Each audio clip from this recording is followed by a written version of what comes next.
c'est de connaître davantage notre Seigneur béni. Et c'est dans ce but que nous rassemblons ici, dans ce but-là. Et afin de prier pour les enfants de Dieu malades. Ce matin, nous avons été merveilleusement bénis par les Écritures. À chaque service, nous essayons de prendre une partie je suis en train d'apporter un enseignement sur l'Épître aux Hébreux. C'est ce que je fais depuis quelques semaines. Et alors, si le Seigneur le veut, nous continuerons mercredi soir, puis dimanche matin et dimanche soir. Nous continuerons aussi longtemps que je serai ici pendant cette période. Ce n'est pas une série de réunions de réveil, mais ce sont des réunions de réveil qui ont lieu les soirs de nos réunions habituelles. Donc, nous sommes très, très heureux de passer ce temps avec nos bons amis des villes environnantes et des villes avoisinant les chutes ici. Et si jamais on avait à annuler ou quelque chose, alors peut-être que le Seigneur nous conduira très bientôt peut-être que nous pourrons avoir quelques soirs, peut-être au gymnase ou ailleurs, un peu plus tard, si le Seigneur semble nous conduire dans cette direction, quelque part où nous pourrions réunir nos fidèles. Nous avons vu des gens qui venaient et ils repartaient aussitôt, disant ne pas pouvoir entrer faute de place. Effectivement, le tabernacle est affreusement petit. Il ne contient qu'un nombre très, très restreint de places assises. Et nous sommes vraiment contents que vous acceptiez de venir vous asseoir dans cette chaleur pour entendre la parole du Seigneur. Nous prions que Dieu vous bénisse très abondamment et qu'il vous aide. Et maintenant, ce soir, nous commençons le 4e chant. Combien est ici ce matin? Levez la main. Oh, c'est merveilleux. Pratiquement tout le monde. Et nous commençons le chapitre 4 de l'Épître aux Hébreux. Oh, quelle épître merveilleuse! Est-ce que vous l'appréciez? Il s'agit de faire concorder l'Écriture avec l'Écriture. Et Paul, avant de témoigner de l'expérience qu'il avait vécue, il lui a fallu aller d'abord en Arabie, découvrir par la parole si c'était la vérité. J'aime ça. Et dans la leçon de ce matin, nous avons vu, dans l'enseignement ce matin, que Christ est le même hier, aujourd'hui et éternellement. Et Paul a constaté que la même colonne de feu qui avait conduit les enfants d'Israël l'avait rencontré sur le chemin de Damas. Nous avons vu que la colonne de feu qui avait conduit les enfants d'Israël pour les faire sortir du désert et les mener au pays promis a rencontré Paul sur le chemin de Damas et s'est désigné sous le nom de Jésus. Là, nous avons vu la vraie divinité suprême de Jésus-Christ. Le livre entier, ici, est simplement une révélation de Jésus-Christ. Et il est venu, nous voyons qu'autrefois, à plusieurs reprises et de plusieurs manières, Dieu a parlé au Père par les prophètes. En ces derniers jours, c'est en son Fils, Jésus-Christ, qu'il s'est révélé. Et le livre de la Genèse à l'Apocalypse n'est rien d'autre qu'une révélation constante et perpétuelle du Seigneur Jésus. Et nous avons vu que c'était lui qui était dans le buisson ardent. Nous avons vu que c'était lui qui était avec Dieu avant la fondation du monde. Et nous avons vu que dans le Nouveau Testament, il était Dieu et l'homme réunis. Et alors, quand il a quitté le Nouveau Testament pour aller au ciel, il a dit « Je suis venu de Dieu et je retourne à Dieu ». Et là, quand Paul l'a rencontré, il était sous la même forme qu'à l'époque où il avait conduit Israël, une colonne de feu. Et Paul l'a regardé en face, alors qu'il n'était pas converti. Et c'est ce qui lui a occasionné des problèmes de vue jusqu'à la fin de ses jours. Il a perdu la vue et pendant plusieurs jours, il n'y voyait rien du tout. Il a fallu qu'on le conduise à une rue appelée la droite. Et Dieu avait un prophète là-bas à qui il avait parlé, qui s'appelait Ananias, qui est venu là par suite d'une vision et qui a imposé les mains à Paul et a dit « Saul, mon frère, recouvre la vue ». Ensuite, nous avons vu que ce même Saint-Esprit, ce même Seigneur Jésus, est venu à Pierre sous la forme d'une lumière et l'a délivré de la prison. Et nous constatons que ce même Seigneur Jésus, de nos jours, est toujours dans cette colonne de feu, cette lumière, qui conduit son peuple, son Église, accomplissant la même chose, donnant des visions. On vient poser les mains aux gens par suite d'une vision. Le Seigneur Jésus, qui m'a visité dimanche matin dernier à la maison et qui a dit qu'un homme allait venir, qu'il aurait les cheveux noirs, grisonnants, qu'il était grec, que sa femme avait une 50aine d'années et qu'elle pleurerait devant l'autel. Quelques personnes en avaient parlé et savaient que c'était en train d'arriver. Non seulement était-il infirme, le nerf de l'équilibre dans sa tête était détruit. Il ne pouvait même pas contrôler ses pieds ni ses membres, et il était aveugle. Et pour que ce soit doublement prouvé, j'ai d'abord invité une petite dame à s'avancer pour prier pour les malades. Et tout de suite après, j'ai invité frère Toms à s'avancer pour prier. Et nous étions là, en train d'observer le déroulement de la scène. Ensuite, je suis descendu prier pour les malades, et je suis remonté. Et elle est venue exactement comme l'avait montré la vision. Elle m'a saisi par le bras et s'est mise à pleurer. Elle a dit que c'est le docteur Ackerman qui les avait envoyés ici. Le docteur Ackerman est un de mes amis intimes. Il est catholique. Son garçon est prêtre au monastère, à Saint-Meinrad, dans l'Indiana. Et cet homme venait de Jasper. Et le Seigneur l'a guéri, l'a sorti de ce fauteuil. Il s'est levé et a marché. Il y voyait aussi bien que n'importe qui. Et il a quitté le bâtiment en marchant, bien portant, guéri. Tout ça par suite d'une vision. Seul mon frère, le Seigneur Jésus, qui t'est apparu sur le chemin, m'a envoyé afin que je t'impose les mains pour que tu recouvres la vue et que tu sois rempli du Saint-Esprit. Merveilleux. Nous voyons donc que, puisque nous avons ce grand salut, nous ne pourrons pas échapper aux sanctions et à la colère de Dieu si nous négligeons un si grand salut. Maintenant, nous allons commencer à lire ce soir et commencer le chapitre 4 de l'Épître aux Hébreux. Si quelqu'un veut suivre la lecture des passages, nous avons quelques Bibles ici. Si quelqu'un veut une, eh bien, l'un des huissiers vous l'apportera. Vous n'avez qu'à lever la main. C'est Bibles. Si l'un des frères ici veut prendre, il y a 2 Bibles là, je crois. Et maintenant, nous allons nous dépêcher, parce que nous aurons la communion dans quelques instants. Et mercredi soir, nous reprendrons là où nous nous arrêterons ce soir. Bon, je crois que ce matin, nous avons commencé notre lecture au verset 15.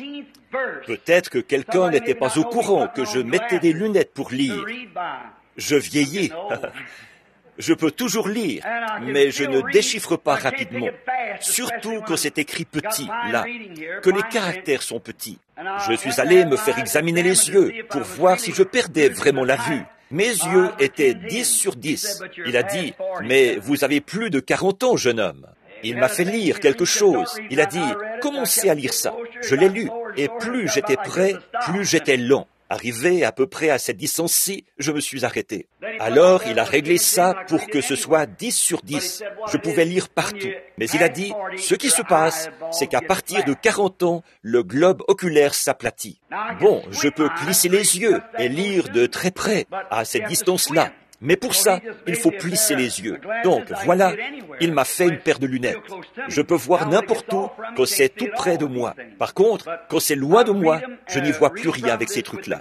Mais je lis ceci, je le lis avec les lunettes. Donc, ce matin, nous avons vu la dernière partie du chapitre 3 d'Hébreux. Et, oh, quelle précieuse pépite nous découvrons. Maintenant, écoutez, je veux relire ça pour que nous ayons le contexte là. Pas pour parler de ça, mais juste pour récapituler un peu. Pendant qu'il est dit, aujourd'hui, si vous entendez sa voix, n'endurcissez pas vos cœurs, comme lors de la révolte. Il y en eut en effet qui se révoltèrent, eux, ayant entendu la parole, après avoir entendu la parole. Non pas pourtant tous ceux qui étaient sortis d'Égypte sous la conduite de Moïse. Maintenant, là-dessus, ce matin, nous avons vu qu'il a dit « N'endurcissez pas votre cœur maintenant, comme au jour de la révolte. » C'est là qu'ils avaient provoqué la colère de Dieu, parce qu'il leur avait donné Moïse, son prophète, et un signe qui accompagnait Moïse. Combien dans la classe ce soir savent quel était ce signe? La colonne de feu, Hébreux 13. Or, nous ne savons pas si l'Assemblée voyait ce signe ou pas. Mais Moïse le voyait. En effet, la première fois que Moïse l'avait rencontré, il était dans un buisson ardent. Il était un feu. Et les enfants d'Israël ont obéi à Moïse et ont quitté l'Égypte. Et nous avons vu qu'aussitôt après leur sortie d'Égypte, Dieu les a menés droit dans un piège. Là, il y avait l'armée de Pharaon derrière eux, la mer Rouge de chaque côté, et Dieu les a mis à l'épreuve, et ils ont eu peur. Et cela a provoqué Dieu. Il a dit, « Pourquoi cries-tu à moi ?» Il a dit, « Parle et va de l'avant. » J'aime ça. Alors, ils suivaient Moïse, comme Moïse suivait la colonne et la nuée. Et ils étaient en route vers le pays promis. Une très belle image de l'Église ce soir. Nous sommes en route vers le pays promis, conduits par le même esprit, avec les mêmes signes et prodiges, comme Dieu l'avait annoncé. Maintenant, remarquez, alors ils sont arrivés au désert de Sin. Les eaux étaient amères, Mara. Pourquoi Dieu les a-t-il conduits vers des eaux amères? On se serait attendu à ce qu'il les conduise vers de la bonne eau, mais il les a conduits vers des eaux amères pour pouvoir éprouver leur foi. Il aime faire ça. Il aime laisser les tribulations venir sur vous. Vous démontrez ainsi son amour et sa puissance.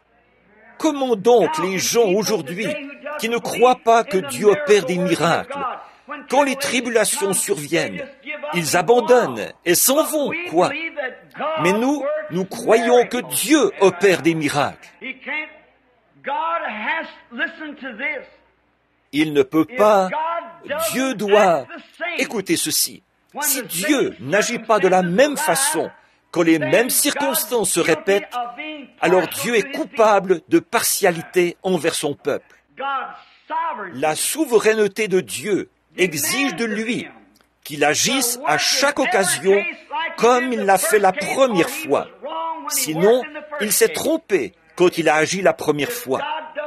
Si Dieu n'agit pas de la même façon que la première fois, s'il agit différemment la deuxième fois, alors c'est qu'il a mal agi la première fois. Si Dieu a guéri les malades dans l'Ancien Testament, il doit le faire dans le Nouveau Testament et aujourd'hui. Sinon, il a mal agi quand il les a guéris à cette époque-là. Il doit agir de la même façon toutes les fois. Et il le fera quand la même foi aura rempli les conditions. La faute est en nous, pas en Dieu, car nous le voyons opérer chez certains et chez beaucoup de grands miracles extraordinaires. Nous le savons. Le critiqueur ne peut pas dire « ce n'est pas vrai », car nous en voyons la preuve. Et voilà. Avant, les gens disaient « montrez-moi un miracle ». Ils ne peuvent plus le dire. La science ne peut plus le dire. Nous pouvons le prouver de façon absolue au monde de la science. Et le monde de la science a attesté qu'un être surnaturel, sous la forme d'une colonne de feu, est avec nous. Voici sa photo, ici même. Et il y en a une accrochée à Washington, D.C. ce soir. C'est le même Christ. Donc, autrefois, mes frères dans le ministère me disaient « Oh, frère Branham, ça c'est le diable. Ne touche pas à ça. » Ça me faisait peur. Et je ne voulais pas prêcher ça jusqu'au jour où Dieu est venu le révéler, qu'il est le même Jésus, le même. Oh, alors essayez de m'enlever ça. C'est peine perdue, car c'est l'Écriture, c'est la parole de Dieu. Ce n'est pas une expérience qui n'a aucun fondement. C'est une expérience qui est appuyée par la parole de Dieu et par la promesse éternelle et bénie de Dieu. Maintenant, nous remarquons donc ici qu'il a dit « Il y en eut, en effet, qui se révoltèrent après l'avoir entendu. » Certainement, ils se décourageaient chaque fois qu'ils se retrouvaient confrontés à une situation difficile. Là, qu'est-ce qu'ils faisaient? Ils s'emportaient, ils se décourageaient, ils voulaient faire demi-tour. Et pourquoi est-ce que ceci m'est arrivé? La chose étrange, c'est que ce matin, après que j'ai prêché ça de toutes mes forces, beaucoup se sont avancés devant l'autel et ils mettaient des choses en question. Pourquoi est-ce que ceci m'arrive? Vous voyez comment c'est compris? Ça passe au-dessus de la tête des gens. Les gens sont toujours les mêmes. Jésus a dit, vous avez des yeux, mais vous ne voyez pas. C'est ce qu'il a dit aux disciples. Ils ont dit, voici, maintenant tu parles ouvertement. Maintenant, nous croyons. Personne n'a besoin de te dire quoi que ce soit, parce que Dieu te le montre. Il a dit, vous croyez maintenant, après tout ce temps? Voyez? Vous ne devez pas mettre quoi que ce soit en question devant Dieu, car les pas du juste sont dirigés par l'Éternel. Et chaque épreuve vous est infligée pour vous mettre à l'épreuve. Et la Bible dit qu'elles sont pour vous plus précieuses que l'or. Alors, si Dieu permet que quelques légères afflictions vous arrivent, souvenez-vous, c'est pour vous corriger. Chaque fils qui vient à Dieu doit d'abord être châtié par Dieu et éprouvé, formé. Il n'y a pas d'exception. Chaque fils qui vient, et ces afflictions surviennent, elles se produisent pour voir quelle attitude vous allez prendre. Voyez, c'est Dieu sur ce terrain d'essai. La terre n'est rien d'autre que ça, le terrain d'essai. Et le lieu où il cherche à vous mettre à l'épreuve. Maintenant, écoutez, alors que nous continuons. Je veux prendre la dernière partie de ceci. Et à qui il jura qu'il n'entrerait pas dans son repos. Maintenant, voilà ce que nous abordons ce soir. Dans son repos, sinon à ceux qui avaient désobéi. Aussi voyons-nous qu'ils ne purent entrer à cause de leur incrédulité. Or, le péché, qu'est-ce que c'est? L'incrédulité. Dieu était venu à eux dans une colonne de feu.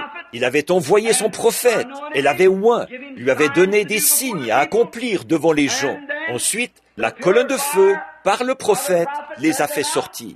Devant chaque situation, ils se mettaient à murmurer et à relever chaque petite faute qu'ils trouvaient chez Moïse. Ils se mettaient à lui chercher querelle et à bavarder contre lui. Et Dieu n'était pas content parce qu'il a dit qu'il péchait. Ils auraient dû écouter, mais au lieu de ça, ils ont écouté la raison. Comment est-ce possible? Comment ces choses sont-elles possibles? S'il est Dieu, tout est possible. Et il fera concourir toutes choses au bien de ceux qui l'aiment. Maintenant, nous nous engageons ici dans une étude importante au sujet du repos, du sabbat. Eux, donc, étaient des pèlerins. Ils étaient en route. Voyez, ils avaient passé 400 ans en Égypte, dans la servitude. Et maintenant, ils sortaient grâce au miracle de Dieu, selon sa promesse. Et ils étaient en route vers le pays promis. Et voici qu'une lumière surnaturelle apparaît au milieu d'eux et commence à les conduire. Bon, quelqu'un aurait pu dire, mais voyons donc, qui est ce Moïse? Qui t'a établi pour gouverner sur nous? N'es-tu pas l'un de nous? Qui t'a placé ici pour être notre chef? Tu penses que tu en sais plus que notre pasteur? Tu penses que tu en sais plus que le sacrificateur?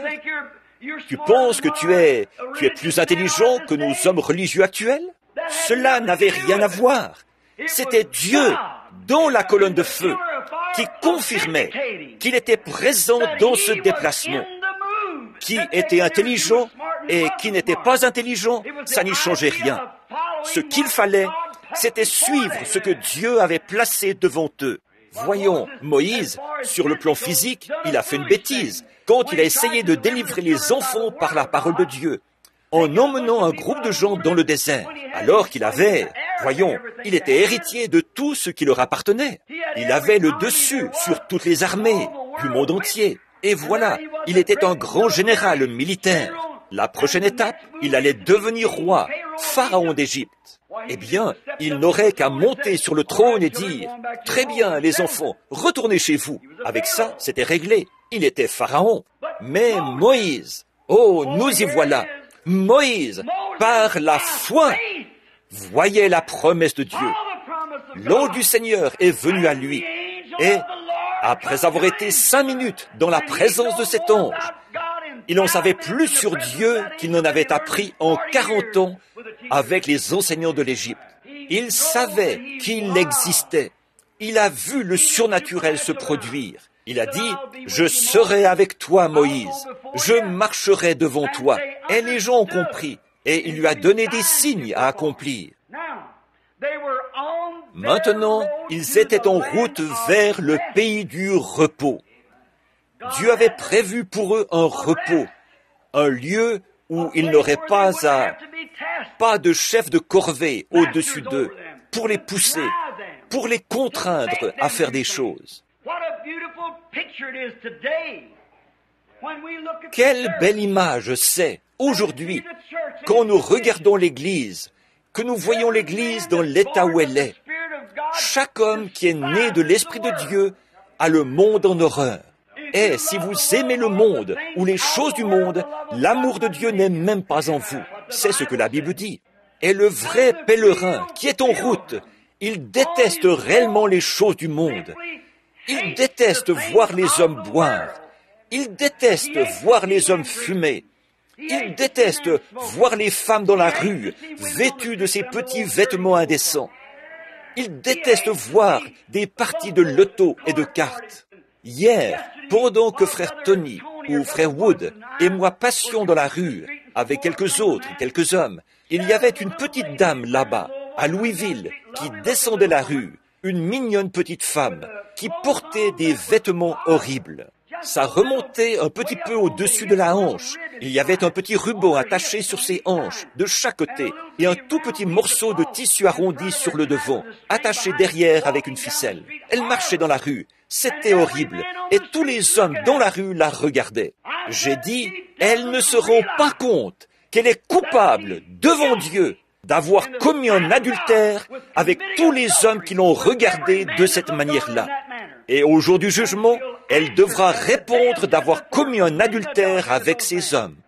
Jésus a dit, « Quiconque regarde une femme pour la convoiter a déjà commis un adultère avec elle. » C'est vrai. Alors, vous voyez, frère Wood m'a dit, « À ton avis, c'est dû à quoi, frère Branham ?» J'ai dit, « C'est soit une déficience mentale, soit une possession démoniaque. Il n'y a que deux choses qui peuvent produire ça. Une femme pure, respectable, ne porte pas ces choses, à moins d'être possédée d'un démon. C'est l'exacte vérité. Par contre, un pèlerin qui est en route vers le ciel, lui, il vit dans une atmosphère différente. On n'a pas à s'inquiéter qu'il la regarde. Il détourne la tête s'il a Dieu dans son cœur, car il vit dans une atmosphère qui est à 1 million de kilomètres de ces choses. C'est vrai, on ne veut pas être coupable de ce genre de choses au jugement. Alors, il détourne la tête en disant, « Oh Dieu, aie pitié de cette femme !» Et il continue son chemin. Nous sommes en route, nous sommes en chemin vers le pays de Canaan. Nous sommes en chemin vers ce repos éternel béni que Dieu nous a donné. Et pendant le voyage, nous sommes tentés. Nous sommes tentés par toutes sortes de choses. Tentés, mais sans commettre de péché. Maintenant, remarquez, alors que nous passons au chapitre 4, craignons donc, tandis que la promesse d'entrer dans son repos subsiste encore. Je veux que vous vous rappeliez qu'à moins de l'avoir vu, qu'à moins que Dieu ne nous l'ait révélé, peu importe combien nous sommes assidus à l'Église, ça n'a rien à voir. Il faut que Dieu vienne, par révélation, se révéler à nous. C'est ça qui ôte de nous toutes les choses du monde. Alors, pendant qu'il est dit, aujourd'hui, si vous... Maintenant, commençons le chapitre 4. Craignons donc, tandis que la promesse d'entrer dans son repos subsiste encore.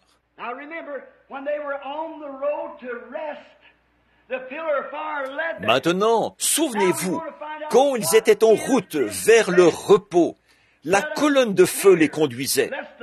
Nous voulons maintenant découvrir quel est ce repos. Craignons, tandis que la promesse d'entrer dans son repos subsiste encore. Regardez bien, qu'aucun de vous ne s'en trouve exclu. Donc, voilà la promesse. Voilà ce que nous devons craindre, qu'il ne subsiste plus de promesse pour nous. Mais il y a une promesse. Alors, voici ce qu'il faut ensuite. Ne vous en trouvez pas exclus. Maintenant, l'élément de réflexion est celui-ci. Si nous sommes en chemin vers le repos, quel est ce repos? Où est-il? Est-ce d'adhérer à l'Église? Est-ce d'être baptisé d'une certaine manière? Est-ce de devenir membre de la plus grande église de la ville? De porter de plus beaux vêtements? Est-ce l'instruction? Est-ce l'argent pour que nous puissions cesser le travail et nous allonger, nous reposer jusqu'à la fin de nos jours, comme on dit? Ce n'est pas ça. Écoutez ce que la Bible dit que c'est et comment nous l'obtenons. Craignons donc, tandis que la promesse d'entrer dans son repos subsiste encore, qu'aucun de vous ne s'en trouve exclu. Car cette bonne nouvelle nous a été annoncée à cette époque-là, aussi bien qu'à eux. L'Évangile, qu'est-ce que c'est? La bonne nouvelle. La bonne nouvelle leur a été annoncée en Égypte, que Dieu a envoyé un libérateur. Il va nous faire sortir et nous emmener dans le pays promis. La bonne nouvelle qui nous a été annoncée maintenant, c'est que Dieu a envoyé un libérateur, le Saint-Esprit, et nous sommes en route vers le pays promis. Bon, les gens, pour eux, c'est les credos et les dénominations, mais Dieu maintient toujours que notre repos, c'est le Saint-Esprit. Remarquez, bonne nouvelle leur a été annoncée aussi bien qu'à nous, mais la parole qui leur fut annoncée ne leur servit de rien. Souvenez-vous, la parole qui leur fut annoncée ne leur servit de rien parce qu'elle ne trouva pas de la foi chez ceux qui l'entendirent.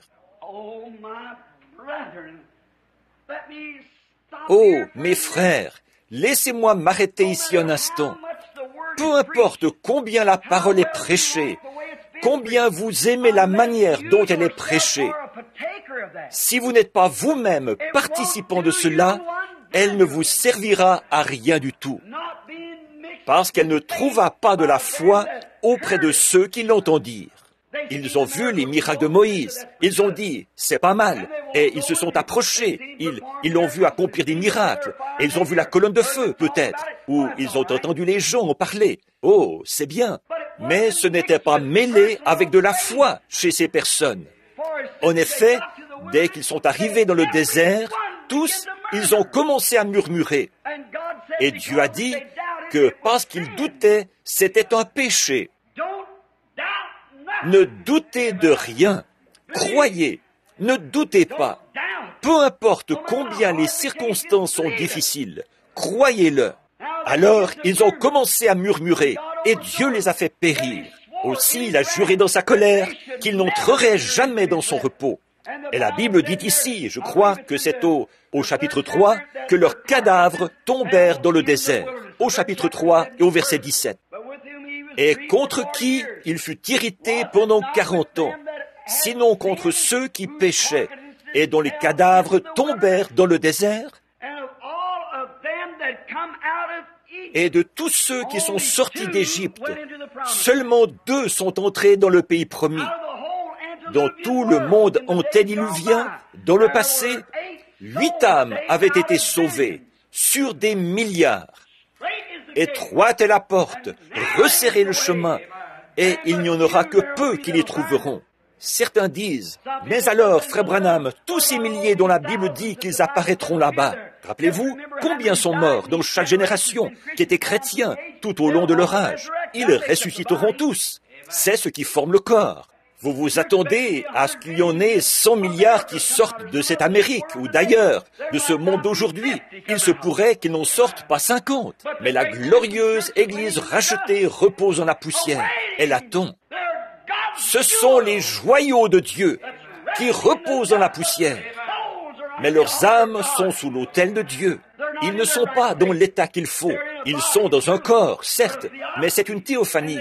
Et ils crient à Dieu, jusque à quand? Ils peuvent se voir, mais ils ne peuvent pas se serrer la main les uns les autres dans ce genre de corps-là. Si vous rencontriez votre mère dans la gloire ce soir, si vous partiez, vous ne pourriez pas lui serrer la main, parce qu'elle n'a pas ce genre de main-là. Vous ne pourriez pas sentir sa main comme vous la sentiriez maintenant. En effet, 500 sont placés dans ce corps pour le contrôler. La présence de votre mère serait perçue dans une autre atmosphère. C'est comme un mari et sa femme. Au ciel, on ne se mariera pas. On ne prendra ni femme ni mari. Pourquoi? Parce qu'il y a là une sorte d'amour différente. Il n'y a pas de désir sexuel. Toutes ces choses ont disparu. On a été purifié. On est pur. Mais vous n'avez jamais vécu dans cet état-là. Donc, vous n'avez pas été créé pour vivre dans cet état-là. Là-bas, vous êtes dans l'attente, mais il vous tarde de revenir à l'endroit où vous avez été créé comme homme et femme. Et là, Dieu ressuscitera ce corps en le faisant sortir de la poussière de la terre et il le glorifiera. Alors, vous pourrez voir, goûter, toucher, sentir et entendre et vous côtoyer. Nous ne connaîtrons jamais, nous ne pourrions jamais apprécier la vie d'un ange. Nous n'avons pas été créés anges. Dieu a créé des anges. Mais vous et moi, il nous a créés hommes et femmes. C'est l'état dans lequel nous serons pour toujours à sa venue bénie. Maintenant, vous voyez qu'ils s'en sont trouvés exclus parce qu'ils ont péché et ont été privés de la gloire. Dieu leur a montré la colonne de feu. Il leur a montré des signes et des prodiges. Il les a fait sortir. Il leur a fait subir des tentations pour les éprouver, les mettre à l'épreuve.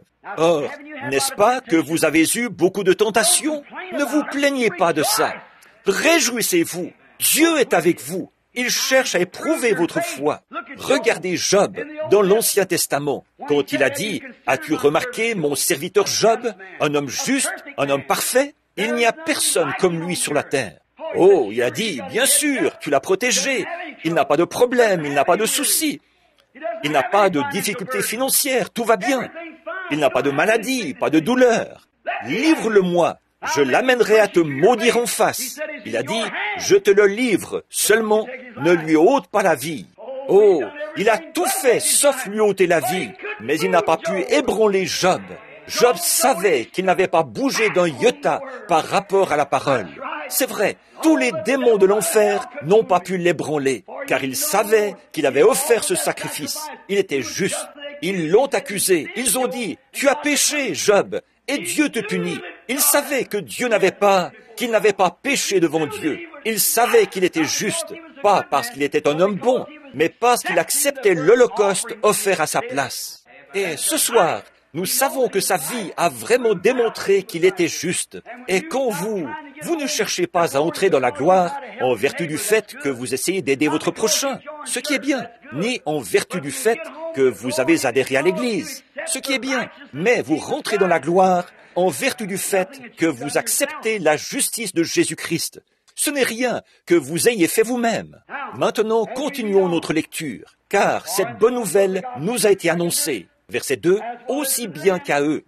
Mais la parole qui leur fut annoncée ne leur servit de rien, parce qu'elle ne trouva pas de la foi chez ceux qui l'entendirent. » Il n'y avait pas de foi chez ceux qui ont entendu la parole.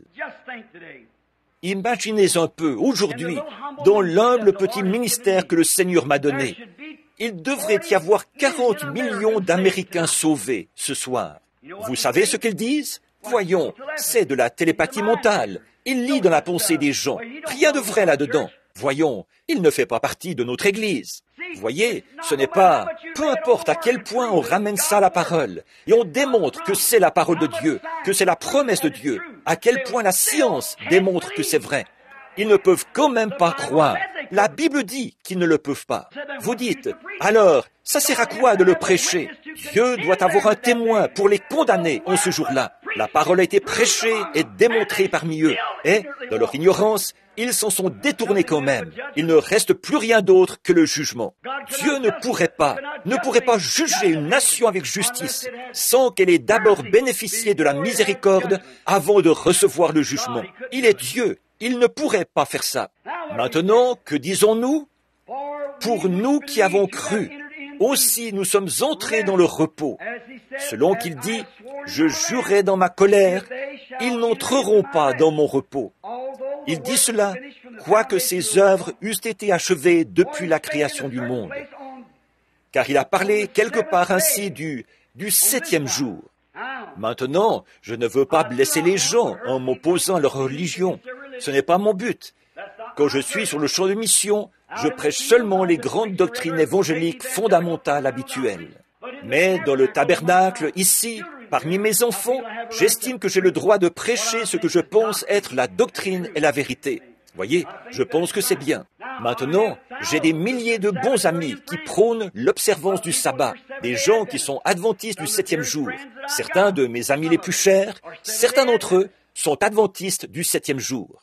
Bien que ce grand mouvement qu'on appelle la voie de la prophétie s'oppose fermement à moi, ils ont dit que j'ai fait cette déclaration du haut de la chair, que j'ai dit que j'étais Dieu, et que cette lumière qui m'accompagnait, c'était un ange, et que j'étais Dieu, et que j'étais venu au monde pour faire de grandes choses, pour prouver aux gens que j'étais Dieu. Bon, c'est ce que la voix de la prophétie a dit à mon sujet, là-bas en Californie. Et les personnes qui ont dit ça, vous le savez, ont dit quelque chose qui n'est pas vrai. Mais premièrement, sans vouloir m'acharner contre l'église adventiste du 7e jour, ou contre toute autre église qui prône l'observance du sabbat, mais seulement dans l'intérêt de l'évangile. Dans quelques minutes, nous allons en venir aussi à l'église pentecôtiste. Oui, c'est vrai. Et à l'église baptiste. Nous allons y venir et montrer que Dieu n'est favorable à aucune dénomination. C'est vrai. Il n'est favorable qu'aux individus. Et il ne traite avec aucune dénomination. Selon sa parole, il ne l'a jamais fait et il ne le fera jamais. Mais il traite avec les individus dans toutes les dénominations. Oui, c'est avec les individus que Dieu traite. Maintenant, prêtez une oreille très attentive à ceci. Et alors, si jamais, à un moment donné, vous vous retrouvez confronté à cette question, ce sera réglé. Maintenant, que le Seigneur nous aide. Maintenant, soyez attentifs. Car, le verset 4, car il a parlé quelque part ainsi du 7e jour. Maintenant, regardez bien, il parle du sabbat. Combien savent que le mot S-A-B-B-A-T est un mot hébreu qui veut dire R-E-P-O-S. Combien savent que c'est ça en anglais? Bien sûr. Le mot sabbat, c'est un drôle de mot, n'est-ce pas? Effectivement, le mot sanctifié, c'est un drôle de mot, n'est-ce pas? Sanctifié est un mot grec. Sanctifié veut dire être rendu saint. En hébreu, ça veut dire rendre saint. En grec, ça veut dire sanctifier. En anglais, ça veut dire rendre pur. Sabbat veut dire un jour de repos. Voilà ce qu'était l'ancien sabbat, un jour de repos. Quand vous voyez repos, ça veut dire sabbat. Vérifiez-le dans votre manuscrit original. Si, par hasard, vous avez une Bible en grec, et voyez si le mot, si vous avez une Bible Scofield, regardez la note en marge sur repos, et voyez si elle ne vous renvoie pas à sabbat. Sabbat veut dire repos. Très bien. Maintenant, regardez bien. Craignons donc, tandis que subsiste pour nous la promesse d'entrer dans son sabbat. Repos. Bon, bien des gens observent des jours. Par exemple, ils observent le samedi comme jour du sabbat. D'autres font du dimanche une idole, un jour d'adoration. Par la grâce de Dieu et par la parole de Dieu, avec l'aide de Dieu ce soir, je peux vous prouver que les deux ont tort. Les deux, l'adorateur du dimanche et l'observateur du sabbat. Les deux ont absolument tort selon la parole. Et après tout, c'est sur la parole que nous devons nous fonder, pas sur ce que les adventistes disent, ni sur ce que les protestants disent, ou sur ce que les catholiques disent. Ce qui compte, c'est ce que la Bible dit. Bon, maintenant regardez bien, car il a dit quelque part à propos du 7e jour. Maintenant, nous allons poser quelque chose comme ceci, et appeler cela le repos de Dieu, le 7e jour. Maintenant, regardez bien. Et Dieu, écoutez bien ce passage de l'Écriture. Dieu se reposa de toute son œuvre le 7e jour. Dieu a eu un sabbat, et ce 7e jour a duré 1000 ans, un type du millénium. Car il a parlé ainsi du 7e jour, et Dieu se reposa de toute son œuvre. Le pronom personnel, toutes ses œuvres. Il s'est reposé le 7e jour. Dieu. Et ici encore, sous la loi, ils n'entreront pas dans mon repos. Dieu s'est reposé physiquement, car il avait créé les cieux et la terre en 6 jours. Et le 7e jour, il s'est reposé de toute son œuvre. Il s'est reposé pendant 1000 ans. En effet, la Bible dit qu'un jour sur la terre correspond à 1000 ans au ciel, que 1000 ans au ciel correspondent à un jour sur la terre. Combien savent que c'est ce que dit l'Écriture dans 2 Pierre? Très bien. Dieu s'est reposé le 7e jour, et il a parlé quelque part à ce propos. Maintenant écoutez bien, car il a dit quelque part à propos du 7e jour, et Dieu se reposa de toutes ses œuvres. Et ici encore, la loi, ils n'entreront pas dans mon repos. Il a donné aux Juifs qui étaient en chemin entre le pays promis, ou entre l'Égypte et le pays promis, le sabbat du 7e jour. Maintenant écoutez. Or, puisqu'il est encore réservé à quelques-uns d'y entrer, et que ceux à qui d'abord la promesse a été faite, le repos, Dieu leur avait donné la loi, et le sabbat était le 4e commandement, n'y sont pas entrés à cause de leur incrédulité. Maintenant, regardez bien, il parle de la loi, qu'ils y sont entrés. Ce n'était pas mêlé avec de la foi. Ils ne l'observaient pas. Ils observaient le sabbat comme un geste commémoratif, indiquant qu'ils allaient vers un pays de sabbat pour recevoir un repos éternel, libérés de tous leurs problèmes et de tous leurs soucis, plus de chefs de corvée, plus de nuits agitées. Ils étaient en chemin vers le pays de repos qui leur avait été promis, où coulait le lait et le miel, où les raisins étaient si gros qu'il avait fallu 2 hommes pour emporter une grappe sur leurs épaules. Oh, quel pays de repos béni!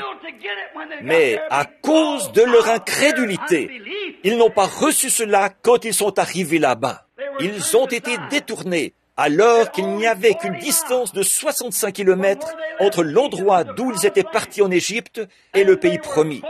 Et il leur a fallu 40 ans pour arriver là-bas à cause de leur incrédulité. Dieu leur a donné leur prophète, il lui a donné son signe, il lui a donné la colonne de feu, il a opéré des signes et des prodiges, et il leur a prêché l'évangile. Et ils sont partis en quête des poissons et des pains, et ils sont tombés dans le désert, et leurs cadavres ont péri dans le désert. Jésus, près de la source, il a dit, ils ont dit, nos pères ont mangé la manne dans le désert pendant 40 ans. Il a dit, je suis ce pain de vie qui est descendu du ciel, d'auprès de Dieu. Je suis le pain de vie. Moïse ne vous a pas donné ce pain-là, c'est mon Père qui donne ce pain. Et je suis le pain qui descend du ciel, d'auprès de Dieu. Si quelqu'un mange cela, il ne mourra jamais. Voilà toute la différence. Maintenant, regardez bien. Ils ont dit qu'ils avaient bu au rocher qui était dans le désert pendant tant d'années. Il a dit, je suis ce rocher. Béni soit son saint nom. Je suis ce rocher. Comment pouvait-il être ce rocher? Ce rocher était un rocher spirituel. Il suivait les enfants d'Israël. Et Moïse avait à la main un bâton. C'était la verge du jugement de Dieu. Dieu lui a dit de frapper le rocher. Et il a frappé le rocher. Et à ce moment-là, les eaux ont coulé du rocher. Christ était ce rocher. Et le jugement de Dieu, la peine prononcée contre le péché, s'est abattu sur lui. Dieu a fait retomber sur lui l'iniquité de nous tous. Et cette iniquité a transpercé son cœur. Et de son cœur a jailli le Saint-Esprit comme des fleuves d'eau coulant vers un peuple qui périssait, qui se mourait. Je suis ce rocher qui était dans le désert. Mais il a dit, est-ce que tu veux dire que... Il a dit, Moïse, celui qui vous a dit ces choses, il désirait voir mon jour, et il l'a vu en partie. Il a dit, voyons, est-ce que tu veux nous dire que tu es plus grand que Moïse? Que tu as vu Moïse? Ça fait 800 ans que Moïse est mort. Il a dit, maintenant nous savons que tu as un démon. Autrement dit, fou, nous savons que tu es fou. Il a dit, avant qu'Abraham fût, je suis. Le grand je suis qui était dans le buisson ardent, c'était moi. Je suis ce feu qui était dans le buisson ardent. Je suis cet ange qui allait devant eux. Et il a dit, je viens de Dieu et je retourne à Dieu. Il est venu de Dieu, il a été fait chair et habité parmi nous. Il est retourné à cette même colonne de feu. Et le voici ce soir, après 2000 ans, le même hier, aujourd'hui et éternellement, faisant la même chose, conduisant ses enfants bénis. Et beaucoup n'y entrent à cause de leur incrédulité. Là, il a dit qu'il a fixé un jour, quand Dieu a eu achevé son œuvre. Ensuite, il a fixé à ce propos un autre jour, en disant que S'ils entendent et s'ils viennent, observent les sabbats, tiennent compte des nouvelles lunes et tout, c'est à ça que les frères adventistes essaient de vous ramener. Maintenant, continuons à lire. Remarquez. Or, puisque quelques-uns doivent y entrer, et que ceux à qui cela a d'abord été prêché n'y sont pas entrés à cause de leur incrédulité. Maintenant, le verset 7. Oh là là.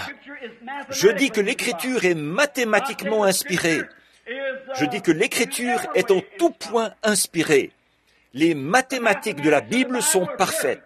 Avez-vous remarqué que les États-Unis, ici, c'est le nombre 13 dans tout ce qu'ils font? Savez-vous qu'il y avait 13 colonies à leur création? Savez-vous que le drapeau avait 13 étoiles au départ? Savez-vous que dans tout ce que font les États-Unis, il y a le nombre 13? Saviez-vous que dans la Bible, ils apparaissent dans Apocalypse 13? Certainement. La petite bête, l'agneau qui est monté de l'eau, pas de la masse et des foules de gens, non pas monté de l'eau, mais de la terre, où il n'y avait personne.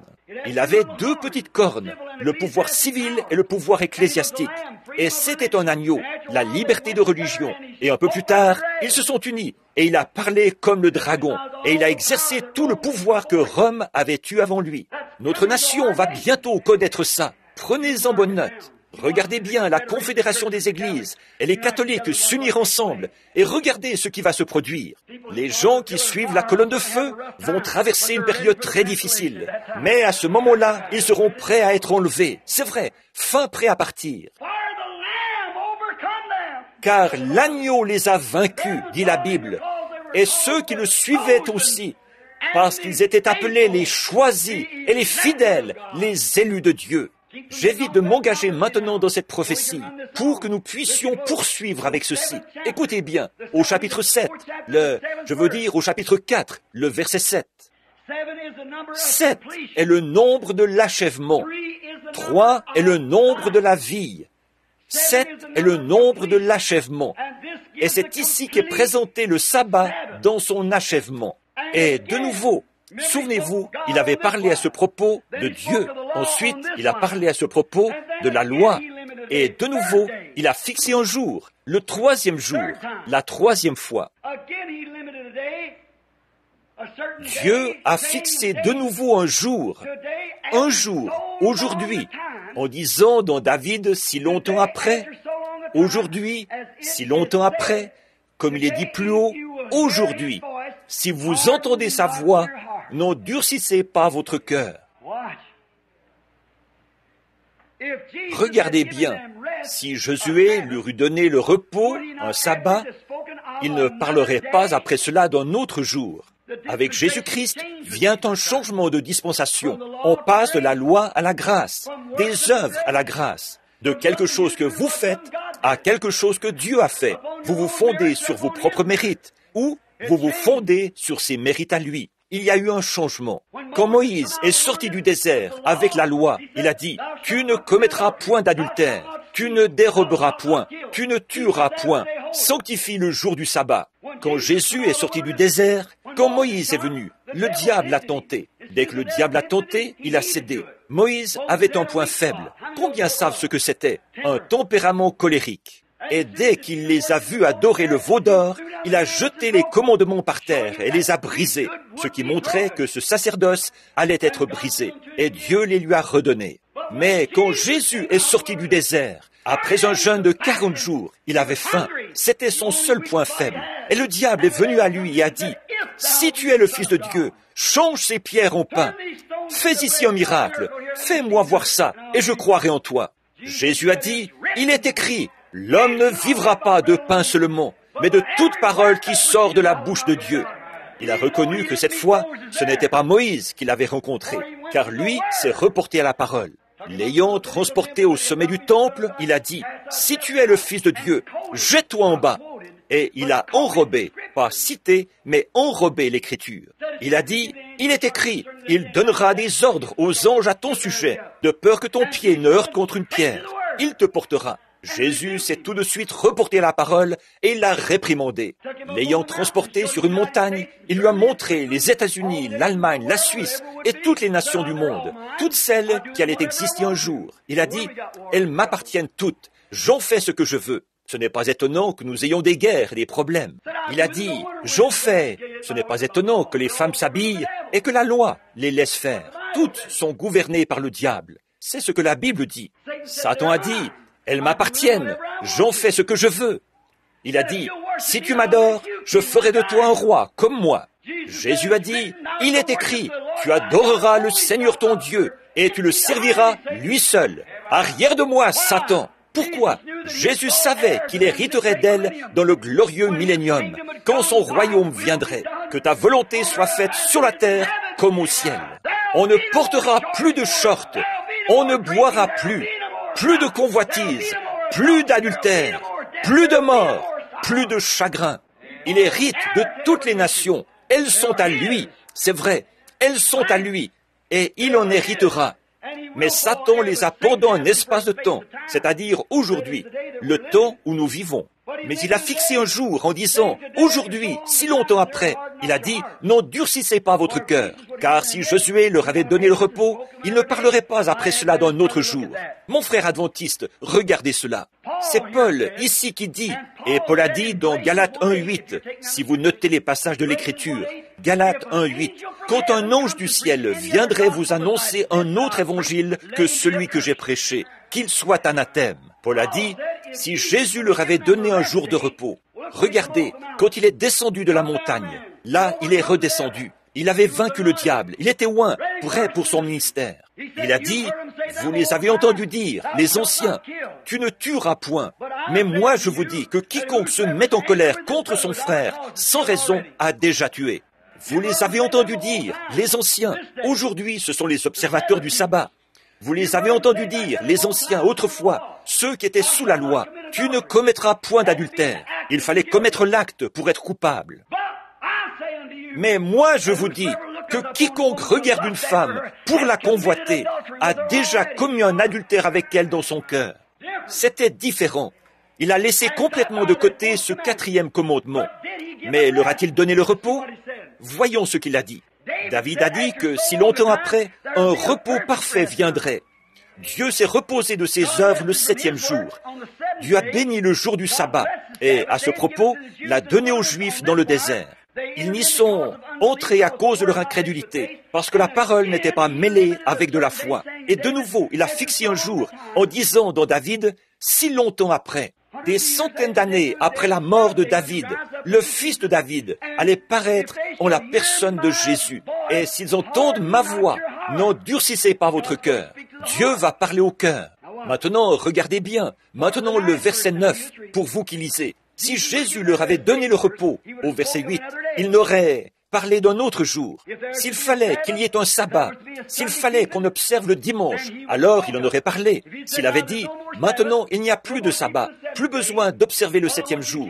Ce que je veux, c'est que vous observiez le dimanche. Il l'aurait dit. Paul a dit qu'il l'aurait fait. Il aurait dit, adorez tous le dimanche, ce sera le repos. Eh bien, s'il avait voulu qu'ils observent le sabbat, il aurait dit, continuez simplement à observer le 7e jour.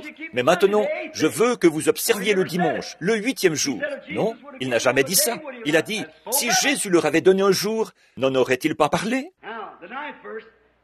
Maintenant, le verset 9. Préparez-vous. Il y a donc un repos de sabbat réservé au peuple de Dieu. Une observance de sabbat réservée au peuple de Dieu. Car celui qui est entré dans le repos de Dieu, de Christ, se repose de ses œuvres, comme Dieu s'est reposé des siennes, le jour du sabbat. Vous le voyez? Maintenant, prenons quelques écritures pour appuyer ça. Très bien. Quand Dieu a fait le monde en 6 jours, il s'est reposé le 7e jour et n'a plus jamais travaillé. Béni soit le nom du Seigneur. Il a construit le monde, il y a installé la création, et il s'est reposé. Et jamais il n'est revenu se remettre à construire le monde. Il a achevé ses œuvres et il s'est reposé. Bon, donc, ensuite, après ces 1000 ans, alors le péché est entré. Alors Christ a été représenté, l'agneau a été représenté. Donc les Juifs ont reçu cela comme type du repos du septième jour. Maintenant, Dieu a fixé un autre jour, en disant dans David, si longtemps après, qu'un autre repos allait venir. Alors, ce repos-là, qu'est-ce que c'est? Prenez avec moi Matthieu chapitre 11, la dernière partie du chapitre 11 de Matthieu. C'est quand Jésus a conclu son sermon sur la montagne. Là, vous allez voir ce qu'il a dit. Il a dit, « Quiconque regarde une femme pour la convoiter a déjà commis un adultère avec elle dans son cœur. Quiconque se met en colère contre son frère, sans raison, a tué son frère. » Toutes ces choses. Et il n'a jamais abordé ce quatrième commandement, ce sabbat. Maintenant, il conclut. Et le sabbat, c'est la grande promesse de Dieu. C'est un repos. Bon, maintenant, regardez bien ici, après qu'il avait fini de citer les béatitudes. Ici, il dit au verset 27 du chapitre 11 de Matthieu, et c'est au chapitre 5 qu'il enseigne les béatitudes.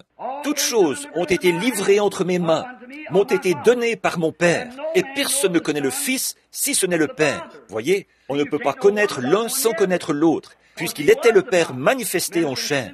Personne non plus ne connaît le Père si ce n'est le Fils. Il me semble que les gens devraient pouvoir voir cela et ne pas le contester. Certainement, Dieu n'est pas trois personnes.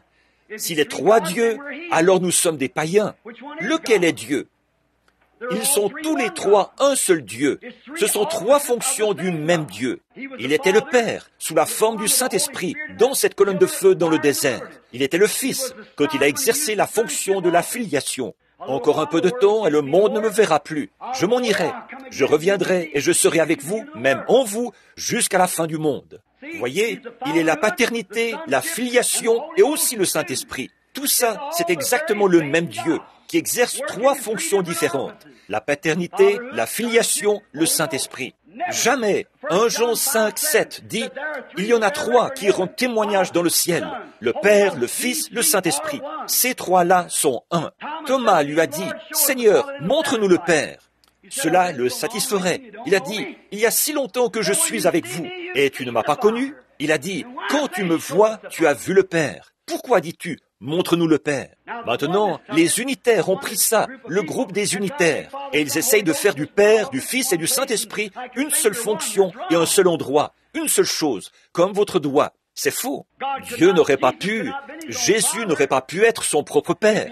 S'il l'avait été, alors il aurait été, eh bien, comment aurait-il pu être son propre Père? Et si Dieu est un homme distinct du Saint-Esprit, il aurait eu deux pères. Car la Bible dit que le Saint-Esprit a couvert Marie de son ombre et elle a conçu. Et la Bible dit dans Matthieu 1,18 que ce qu'elle a conçu vient du Saint-Esprit.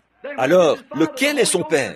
Le Saint-Esprit ou Dieu? Les deux sont le même esprit. Sinon, il aurait eu naissance illégitime par deux esprits. C'est un dogme catholique et ça n'a jamais été un enseignement biblique. Martin Luther l'a repris avec beaucoup d'autres éléments du catholicisme qu'on retrouve dans l'Église luthérienne. Wesley l'a maintenu, et ça continue encore, mais c'est une erreur. Ce n'est pas la vérité. Ça ne l'a jamais été. Ça n'a jamais été une doctrine biblique. Ça n'a jamais été un commandement dans la Bible d'enseigner l'existence de trois dieux. Il y a un seul Dieu. Jésus a dit, « Écoute, ô Israël, je suis l'Éternel, ton Dieu, un seul Dieu. » Pas trois dieux. En Afrique, ils baptisent une fois pour le Père, une fois pour le Fils et une fois pour le Saint-Esprit. Et alors, le pauvre juif arrive en disant, « Lequel est votre Dieu? Lequel? Le Père, le Fils ou le Saint-Esprit? Tous les trois sont un. La Bible dit qu'ils sont un. Jésus était une maison dans laquelle Dieu vivait. La Bible dit que dans 1 Timothée 3, 16, sans contredit, c'est-à-dire sans conteste, le mystère de la piété est grand, car Dieu a été manifesté en chair, vu des anges, élevé dans, prêché, cru et élevé dans la gloire. Dieu, la Bible dit, on lui donnera le nom d'Emmanuel, ce qui signifie Dieu avec nous. La Bible dit que Jésus, en lui, habitait la plénitude de la divinité corporellement. Comme nous l'avons vu l'autre soir, Dieu, au commencement, était esprit. Et alors, de Dieu est sorti le Logos, ou la théophanie, qui était en forme d'homme, appelé le Fils de Dieu, préfiguré. Il est venu sur terre, dans un corps de chair, même avant de venir en Jésus-Christ. Maintenant, avalez ça une bonne fois, frère. Je vais vous le prouver.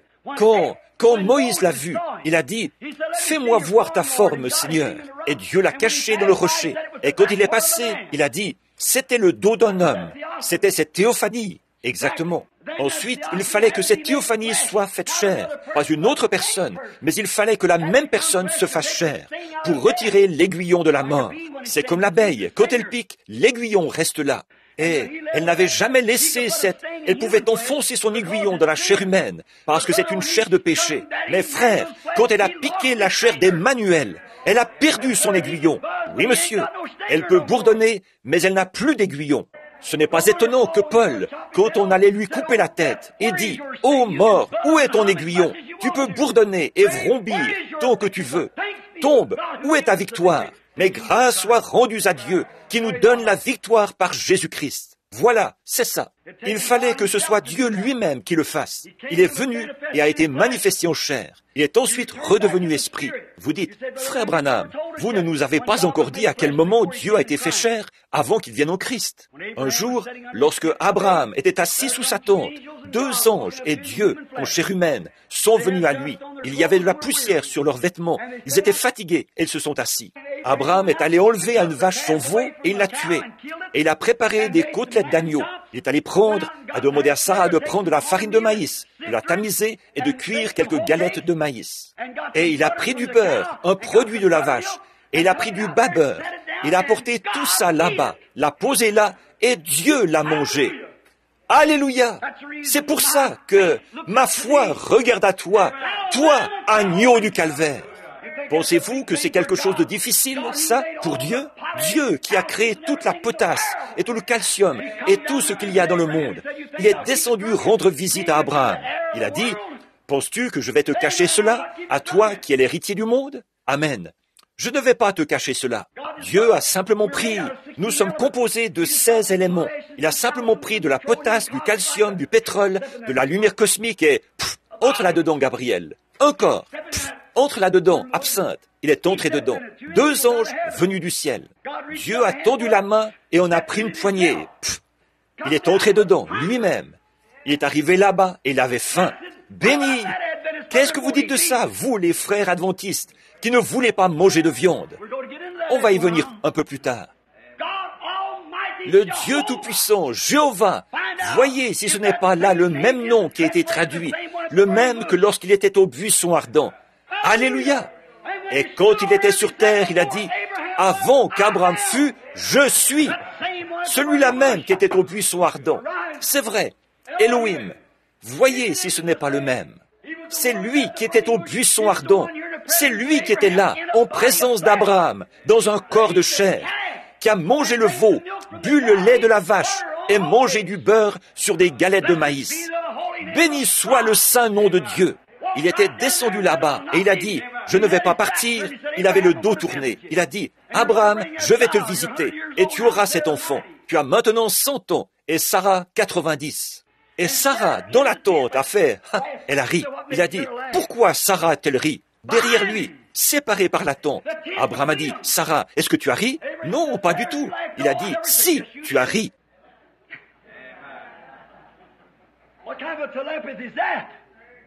Quelle sorte de télépathie est-ce là? Quelle sorte de lecture de pensée était-ce là? Il fait la même chose aujourd'hui. Il est Jéhovah Jireh, Jéhovah Rapha, le même hier, aujourd'hui, éternellement. Il ne faillit jamais. Regardez-le, il se tient là. Il s'est avancé et a parlé à Abraham, et il a disparu devant ses yeux.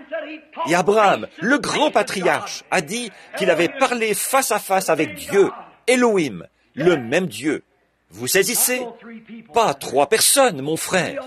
3 fonctions de la même personne. Au commencement, c'était le même. Il était ce grand esprit, cette grande source de toute loyauté, de tout amour, de toute paix. Tout ce qui était pur était dans cette source. Elle a commencé à former un corps, une théophanie, le genre de corps dans lequel nous allons entrer. Pas encore glorifié, mais disons un corps angélique, qui a une silhouette, une forme. Chaque fois que je vois un arbre, je pense, cet arbre est le négatif. Il y a un positif quelque part. Cet arbre a été copié sur quelque chose. Une intelligence l'a conçu. et cette terre ne fait que refléter le céleste. La Bible dit, et s'il y a ici un arbre qui devra périr, il y en a un dans la gloire qui ne périra pas. Si je vois un homme, si je vois un charmant jeune couple, un homme et sa femme qui marchent dans la rue, amoureux l'un de l'autre, qu'est-ce que ça reflète? Béni soit le nom du Seigneur. Il y en a un au ciel qui ne périra jamais. Si cette tente où nous habitons sur la terre est détruite, nous en avons une autre qui nous attend déjà, la théophanie. Là, vous saisissez ce qu'est la Trinité, le grand esprit qui habite dans le Fils Jésus, Jésus qui habite dans l'Église. En ce jour-là, vous connaîtrez que je suis dans le Père, que le Père est en moi et que je suis en vous. Tout ce que Dieu était, il l'a déversé en Jésus. Tout ce que Jésus était, il l'a déversé dans l'Église. Voilà, moi dans le Père en moi en vous et vous en moi. Voilà le corps. C'est là le problème de l'Église. On leur enseigne une espèce de petite doctrine insignifiante, édulcorée, de vieilles bonnes femmes. On fait plein de sorties, on a des soupers où on sert de la soupe et des soirées de cartes. Ce n'est pas étonnant que nous ayons un tel chaos. Nous n'avons pas besoin de programmes pour les enfants et de petits soupers où on sert de la soupe. Ce dont nous avons besoin, c'est du bon vieil évangile solide et d'hommes de foi qui se tiennent là, l'épée dégainée et qui lancent des défis. Ce dont nous avons besoin aujourd'hui, ce n'est pas d'une théologie insignifiante et d'une théorie élaborée par une clique d'hommes. Nous avons besoin du solide évangile prêché avec la lumière, la puissance et la démonstration du Saint-Esprit. Remarquez ici maintenant, comme il a dit, Dieu a fixé un autre jour, aujourd'hui, en disant dans David, si Josué leur eût donné le repos, ne parlerait-il pas d'un autre jour? Mais il y a un repos de sabbat réservé au peuple de Dieu, car celui qui entre dans le repos de Dieu se repose de ses œuvres, comme Dieu s'est reposé des siennes. Nous allons lire à quel endroit maintenant? Matthieu, le chapitre 11, verset 27. Toutes choses que le Père m'a données, ou plutôt m'ont été données par mon Père, et personne ne connaît le Fils si ce n'est le Père. Très bien. Personne non plus ne connaît le Père si ce n'est le Fils et celui à qui le Fils veut le révéler. Voyez, cela ne dépend pas du nombre de choses que vous apprenez, ni du nombre de choses que l'évêque veut vous faire connaître. Cela dépend du nombre de choses que Dieu veut vous faire connaître. Si vous ne voyez pas cette révélation, ne la demandez pas à l'évêque. Demandez-la à Dieu. Ne la demandez pas à votre pasteur. Demandez-la à Dieu. C'est le Fils qui le révèle. Lui, un pronom personnel. Écoutez, ceci va vous étonner. Voici le commandement. Paul a dit, s'il avait laissé un autre jour, il en aurait parlé. Mais voici ce qu'il a dit. Venez à moi, vous tous qui êtes fatigués et chargés, et je vous donnerai du sabbat, du repos. Prenez mon joug sur vous et recevez mes instructions, car je suis doux et humble de cœur, et vous trouverez du sabbat pour votre âme. Car mon joug est doux et mes fardeaux légers. Regardez bien ce que Paul dit. Si Josué leur eût donné le repos, il aurait parlé d'un autre jour. Mais Dieu a fixé un jour, aujourd'hui, dit dont David, si longtemps après, quand vous entendez sa voix, n'endurcissez pas votre cœur. Et il y a, maintenant écoutez, le verset 9, il y a donc un repos de sabbat, un sabbat réservé au peuple de Dieu. Car celui, l'homme ou la femme, qui est entré dans le repos de Dieu, venez à moi, vous tous qui êtes fatigués et chargés, je vous donnerai du repos. Se repose de ses œuvres, comme Dieu s'est reposé des siennes. Peut-être à 20 ans, peut-être à 30 ans, peut-être à 50 ans, mais la minute même où vous entendez la voix de Dieu qui frappe à votre cœur, n'endurcissez pas votre cœur.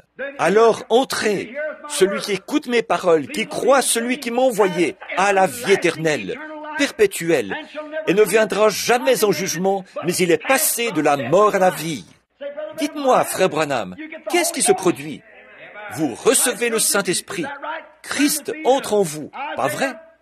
Prenez avec moi Ésaïe, chapitre 28, et lisons. Ésaïe, chapitre 28.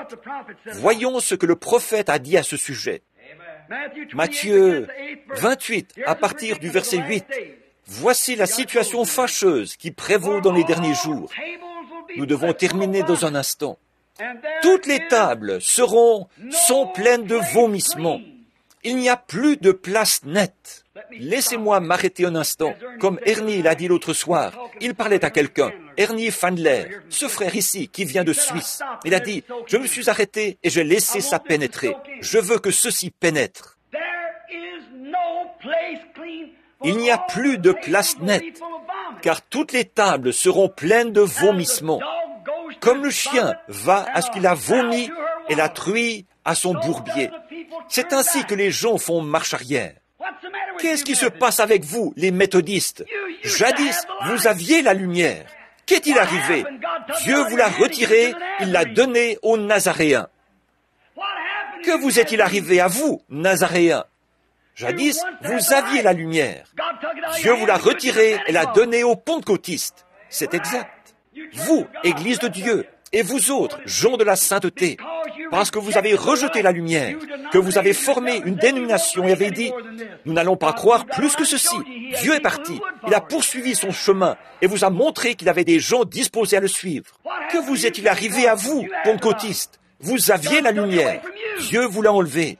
La colonne de feu poursuit son chemin. Toutes les fois que la colonne de feu se déplaçait, l'Église se déplaçait avec elle. Et quand Luther, sorti de l'Église catholique, a organisé sa propre Église, la colonne de feu s'est déplacée et Wesley l'a suivi. Wesley s'est organisé et a formé sa dénomination. Alors la colonne de feu s'est déplacée et les Nazaréens l'ont suivi. Les Nazaréens se sont organisés et l'Église de Dieu l'a suivi. Ils disaient qu'ils n'étaient pas une dénomination, mais ils en étaient une. Ensuite, qu'est-il arrivé? Ce qui est arrivé ensuite, c'est que les pentecôtistes ont vu le feu. Et voilà, ils l'ont suivi. Et qu'est-ce que vous avez fait? Vous avez fait une doctrine avec les langues et organisé ça. Tout le monde devait parler en langue avant de recevoir le Saint-Esprit. Alors Dieu s'est tout de suite retiré. Il vous a planté là. Que vous est-il arrivé, unitaire? Vous avez trouvé le baptême au nom de Jésus. Vous en avez fait une doctrine et vous vous êtes détaché du reste de la parole. Alors Dieu s'est tout de suite retiré. Il vous a planté là. C'est vrai. Que vous est-il arrivé, à vous, les assemblées de Dieu, l'ancien conseil général? Vous avez formé une organisation entre vous, et Dieu s'est tout de suite retiré et vous a laissé là. Et maintenant, vous n'êtes plus qu'un groupe formaliste, froid comme les autres. Et la colonne de feu poursuit son chemin. Alléluia! Toutes les tables sont pleines de vomissements. Regardez la Sainte Seine. Tenez, même j'étais à un endroit où ils prennent une miche de pain ordinaire, alors que ce pain-là, c'est censé être du pain sans levain, et ils le distribuent à des pêcheurs, des fumeurs, de cigarettes, des prostituées, des impudiques, pour autant que leur nom figure dans le registre. Et vous, baptistes, vous appelez même ça une communion fermée. Maintenant, c'est vous, les baptistes, qui faites sonner un peu votre trompette, mais Dieu va vous l'enlever, exactement, et vous ne pourrez plus en sonner. Une communion fermée. Vous vous séparez, comme pour dire, je suis plus saint que toi. Souvenez-vous qu'ici, c'est un tabernacle baptiste. Voilà le résultat que cela a produit. Vous vous êtes organisés. Oh, vous dites, nous ne sommes pas une organisation. Oui, vous en êtes une. Bien sûr que oui. Vous dites, nous sommes une association fraternelle. Oui, pour tous ceux qui passent la porte et enseignent exactement ce que vous croyez. Là, ça va. Mais l'autre, vous n'allez pas le jeter dehors, mais vous allez l'excommunier de votre confrérie. C'est exact. Oh, vous avez votre manière de faire les choses. Dieu aussi a sa manière de faire les choses. Mais l'Église de Dieu poursuivra son chemin. La colonne de feu ne tolère pas ce genre de choses. Toutes les tables sont pleines de vomissements.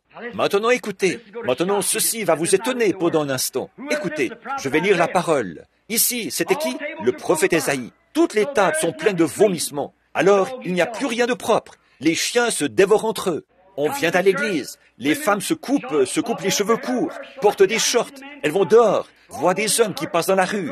Elles vont tondre le gazon. Ces jeunes filles veulent entendre ces sifflements admiratifs de bulldog ou de loup, ou le nom qu'ils donnent à ça, vous savez. Oh, vous vous trouvez mignonne, n'est-ce pas? Et vous, les hommes, qui marchez dans la rue un cigare au bec, et qui êtes diacre, membre du conseil, vous faites penser à un bœuf écorné du Texas, et vous vous prenez pour quelqu'un d'important. C'est exact. Ce n'est pas étonnant que toutes les tables, vous vous avancez, vous prenez la communion, et vous faites l'important, alors que vous trichez, volez, montez toute la semaine. Qu'est-ce qui se passe avec vous? Toutes les tables sont pleines de vomissements. Oh, je prends la Sainte Seine. Bien sûr, nous faisons ça dans notre Église. Jésus a dit qu'il nous ressusciterait dans les derniers jours si nous prenions la Sainte Seine. Mais celui qui mange ou boit indignement, sans discerner le corps du Seigneur, mange et boit un jugement contre lui-même.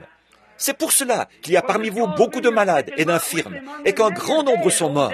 Des églises formalistes mortes. L'Esprit de Dieu s'est retiré de vous. La colonne de feu n'est plus là. Vous niez la guérison divine. Vous niez la résurrection. Oh, vous dites, oh, il est ressuscité des morts. C'est un fait historique. Mais alors, que dire du fait qu'il est le même aujourd'hui, s'il est ressuscité des morts?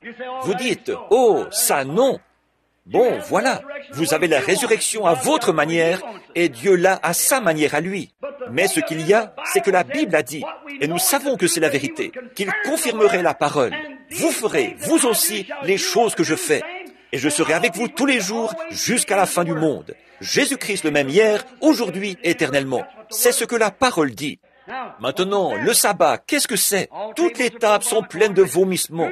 Plus une seule n'est propre. À qui veut-on enseigner la sagesse? Pas la sagesse du monde, la sagesse spirituelle.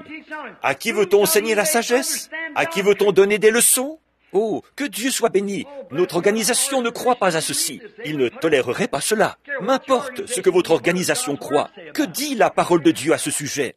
Oh, eh bien, nos pasteurs, vous savez, ils sont instruits. Oh, bien sûr, certainement, ils ont tellement d'instructions qu'ils ont laissé Dieu en dehors. C'est vrai, car on a beau leur déclarer la parole, ils vont la contourner en disant, « Eh bien, je ne la crois pas tout à fait comme ça. Oh, espèce de femmelette, je vais vous dire une chose. Regardez bien.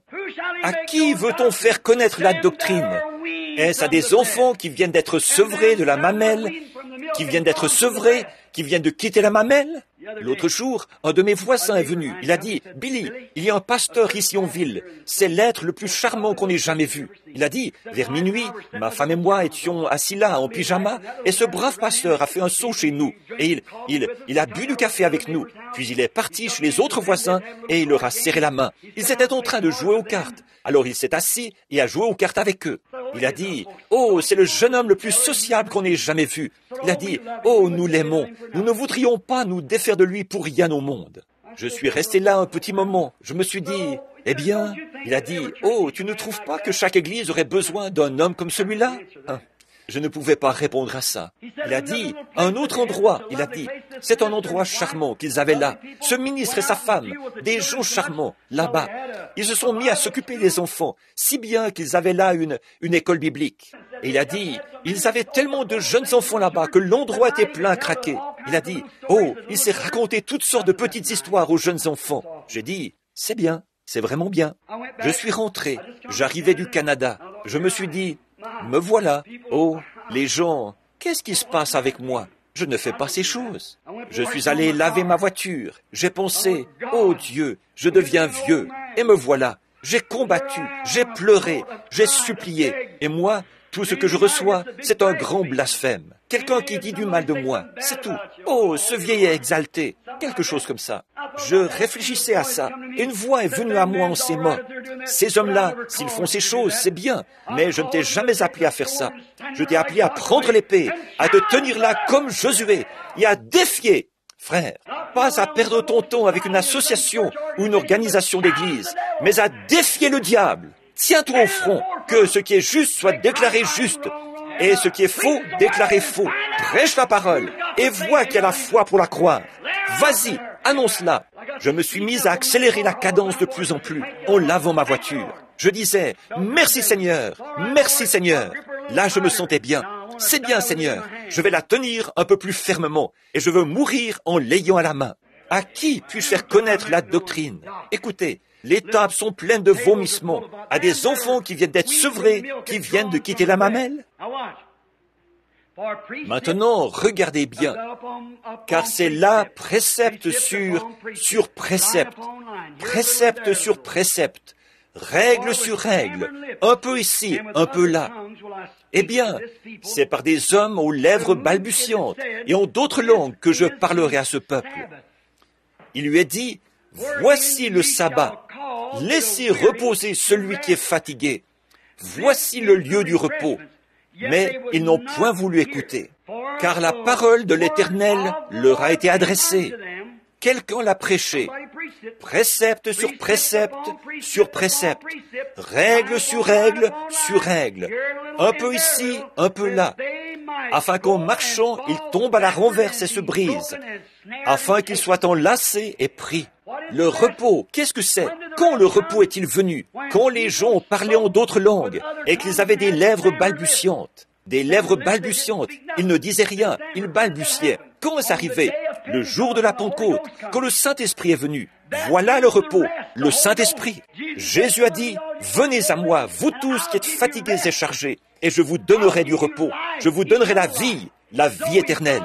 Zoé, la vie même de Dieu. Dieu entrera en vous et sera une partie de vous. Il vous donnera une naissance et fera de vous un fils et une fille. » Maintenant, regardez bien. C'était le troisième repos qu'il donnait. Le premier, Dieu l'a reçu en se reposant de son œuvre. Le deuxième, Israël l'a reçu par la loi.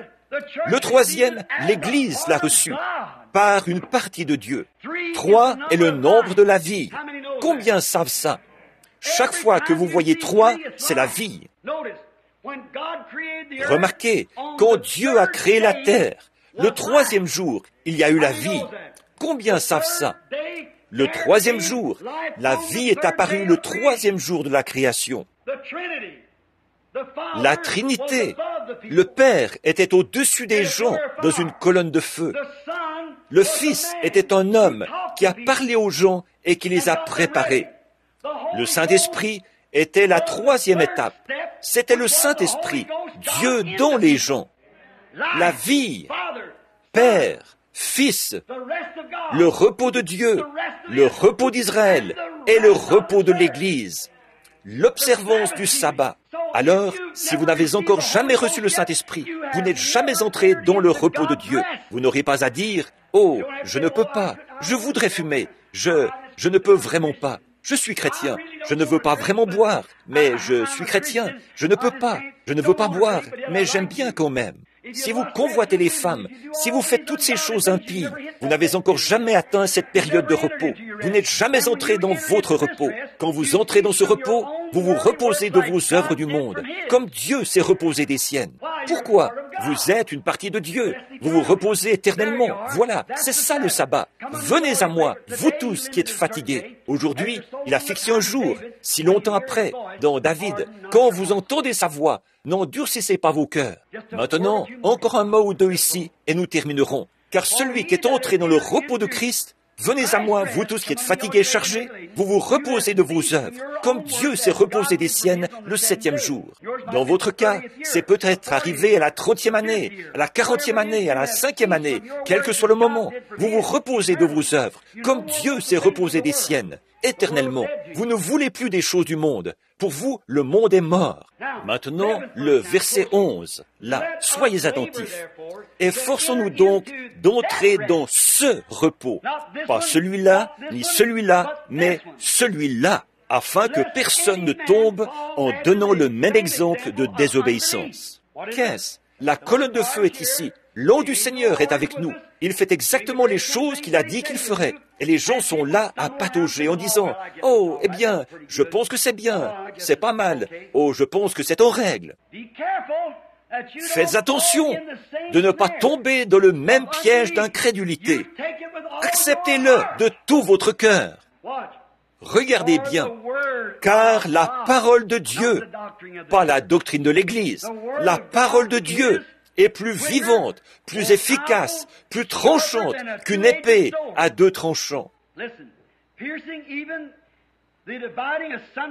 Écoutez, pénétrante jusqu'à partager l'âme, l'esprit, les jointures et les moelles. Écoutez, elle juge les sentiments et les pensées du cœur. Ça veut dire quoi, ça? Le Saint-Esprit peut venir et dire, tu as fait telle et telle chose, et tu as fait ceci, et tu as fait cela, tu as cette sorte de maladie, et cela. Si tu rectifies ceci, tu feras cela. Voyez, elle discerne les pensées. Et les gens disent, c'est quoi ça? Voyons, c'est de la télépathie mentale. Voyons, c'est un diseur de bonne aventure. Vous voyez ce que je veux dire? C'est ce vieux monde méchant et adultère qui ne connaît pas Dieu. Elle est plus vivante, plus réfléchie, plus efficace qu'une épée à 2 tranchants. Elle discerne les pensées et les intentions du cœur.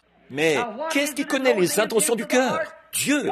Vous dites, eh bien, la Bible dit, la parole de Dieu. La parole de Dieu est Dieu. Au commencement était la parole était avec Dieu, et la parole était Dieu. Et la parole a été faite chair, et elle a habité parmi nous. Dieu discerne les pensées. Abraham avait le dos tourné, et Dieu aussi avait le dos tourné à la tente. Et Sarah a ri. Dieu s'est retourné. Il a dit, pourquoi Sarah a-t-elle ri? Elle discerne les pensées du cœur. Je veux laisser pénétrer ça un peu. Alors, quand est apparu ce genre de ministère que Dieu a promis pour le dernier jour, qu'est-ce qui est arrivé? De la télépathie mentale. N'ont-ils pas appelé le Seigneur lui-même Belzébul? Il a dit, s'ils appellent le maître de la maison Belzébul, à combien plus forte raison appelleront-ils ainsi ses disciples? Je vous aime. Pour vous, il n'est pas indispensable que le bâtiment soit climatisé pour que vous veniez entendre l'Évangile. Ça montre l'intérêt que vous y portez. Vous avez suffisamment faim pour venir dans un endroit comme celui-ci. Dieu ne nous a jamais permis de construire autre chose. Nous l'aimons comme ça. Ce n'est qu'une vieille cabane, mais c'est comme ça que nous l'aimons. Dieu ne réside pas dans le tape à l'œil. Dieu réside dans l'humilité. Nous l'aimons comme ça.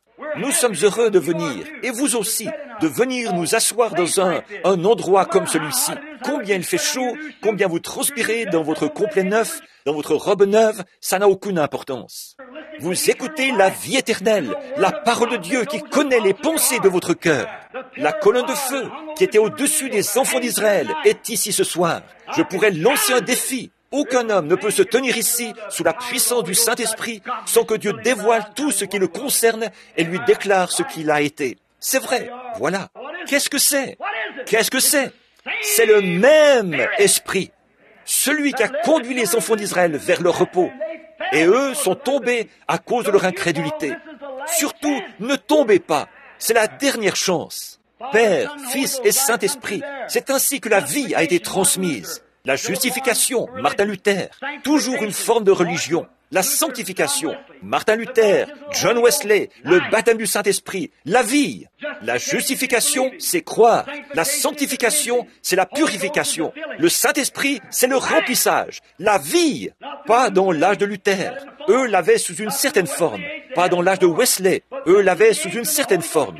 Mais ceci, c'est l'âge dans lequel le Saint-Esprit lui-même vient. Et si vous ne l'avez pas reçu, comment pouvez-vous croire au miracle? Il faut Dieu en vous pour croire. Vous agissez comme Dieu, vous connaissez comme Dieu, vous pensez comme Dieu. La Bible dit que vous êtes des petits dieux amateurs. Jésus l'a dit. En effet, vous êtes une partie de Dieu. Tout comme je suis un petit Branham. Et vous êtes un petit je ne sais pas qui. Parce que vos parents portent ce nom-là. Vous êtes d'une certaine nature parce que vos parents sont comme ça. Parce que vous êtes nés d'eux. Et la raison pour laquelle vous croyez Dieu et que vous croyez aux miracles, aux signes et aux prodiges, c'est parce que vous êtes des fils et des filles de Dieu. Vous recevez la vie. La vie est la troisième chose qui vient. Très bien. Lorsque Jésus est monté sur la montagne, partout où il allait, il prenait avec lui Pierre, Jacques et Jean, 3 témoins. 3 est le nombre de la vie. Vous saisissez? L'amour, la joie, la paix. Bon, maintenant, allons rapidement jusqu'à la fin du chapitre. Rapidement, alors que nous lisons. Car la parole de Dieu est plus vivante, plus efficace qu'une épée à 2 tranchants. Elle discerne même les pensées du cœur.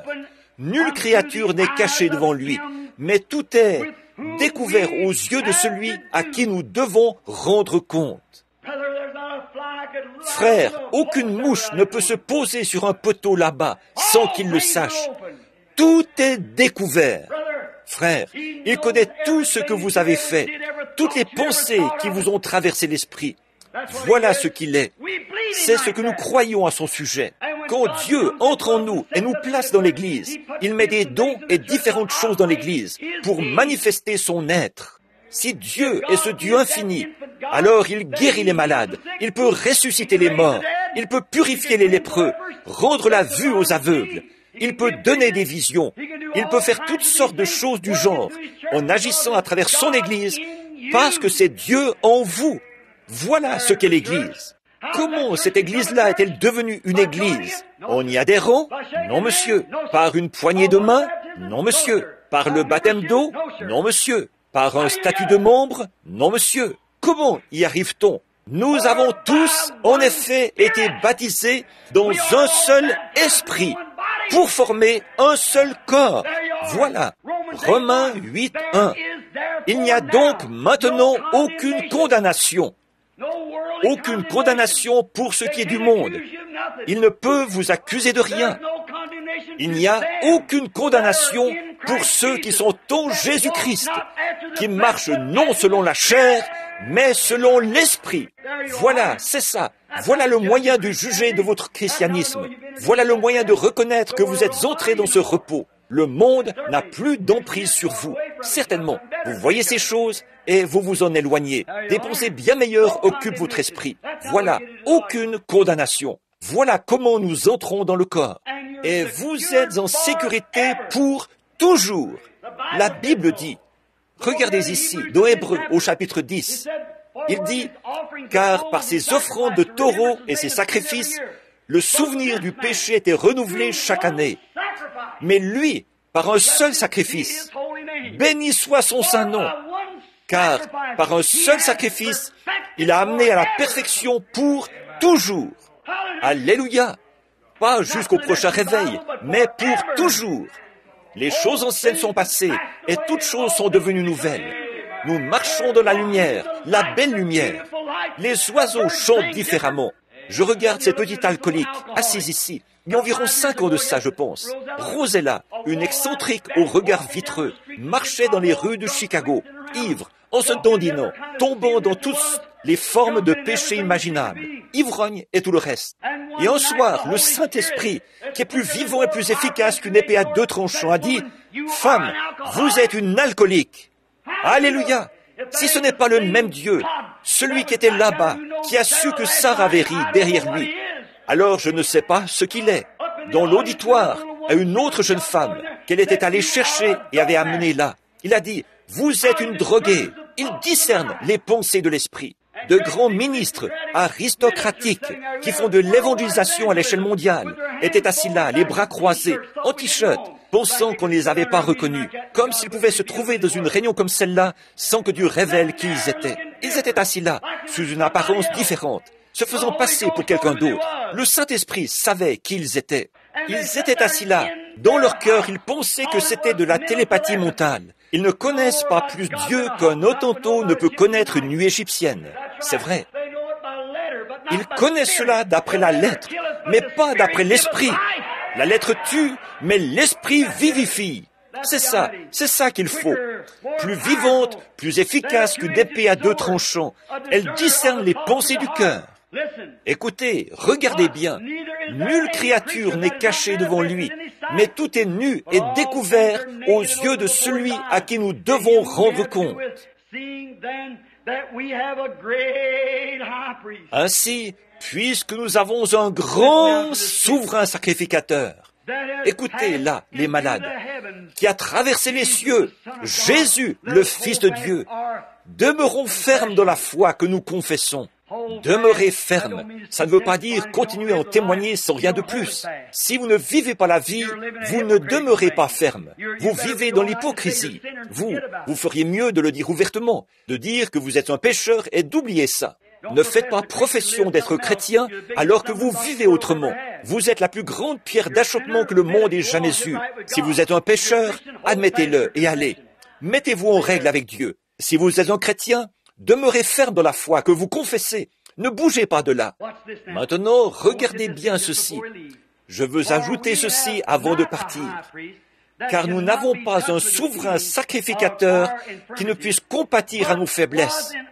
Au contraire, il a été tenté comme nous en toutes choses, sans commettre de péché. Écoutez, approchons-nous donc avec assurance du trône de la grâce, afin d'obtenir miséricorde et de trouver grâce, être secourus dans nos besoins. Béni soit le nom de Dieu. Écoutez, baptistes, presbytériens, luthériens, vous allez me poser cette question. Abraham crut à Dieu, et cela lui fut imputé à justice. Je sais, vous vous reportez toujours à ça. C'est vrai. Qu'est-ce qu'un homme peut faire de plus que croire à Dieu? C'est tout à fait vrai. C'est tout ce qu'il peut faire. Mais lorsque Dieu reconnaît en vous cette foi, il vous donne le Saint-Esprit. Alors là, qu'est-ce que je fais, frère Branham? Est-ce que je pousse des cris de joie? Pas forcément. Est-ce que je parle en langue? Pas forcément. Vous pouvez pousser des cris de joie et parler en langue, les deux, et continuer à vivre comme un païen, et continuer à convoiter les femmes. Vous pouvez continuer à fumer et à boire et tout le reste. J'ai vu des gens parler en langue et repartir faire les affaires les plus sales, les plus malhonnêtes que j'ai jamais vues. Je les ai vus pousser des cris de joie et verser des larmes de crocodile, alors qu'ils volent tout ce qui leur tombe sous la main. Je les ai vus sortir et se retourner sur toutes les filles qui passent dans la rue.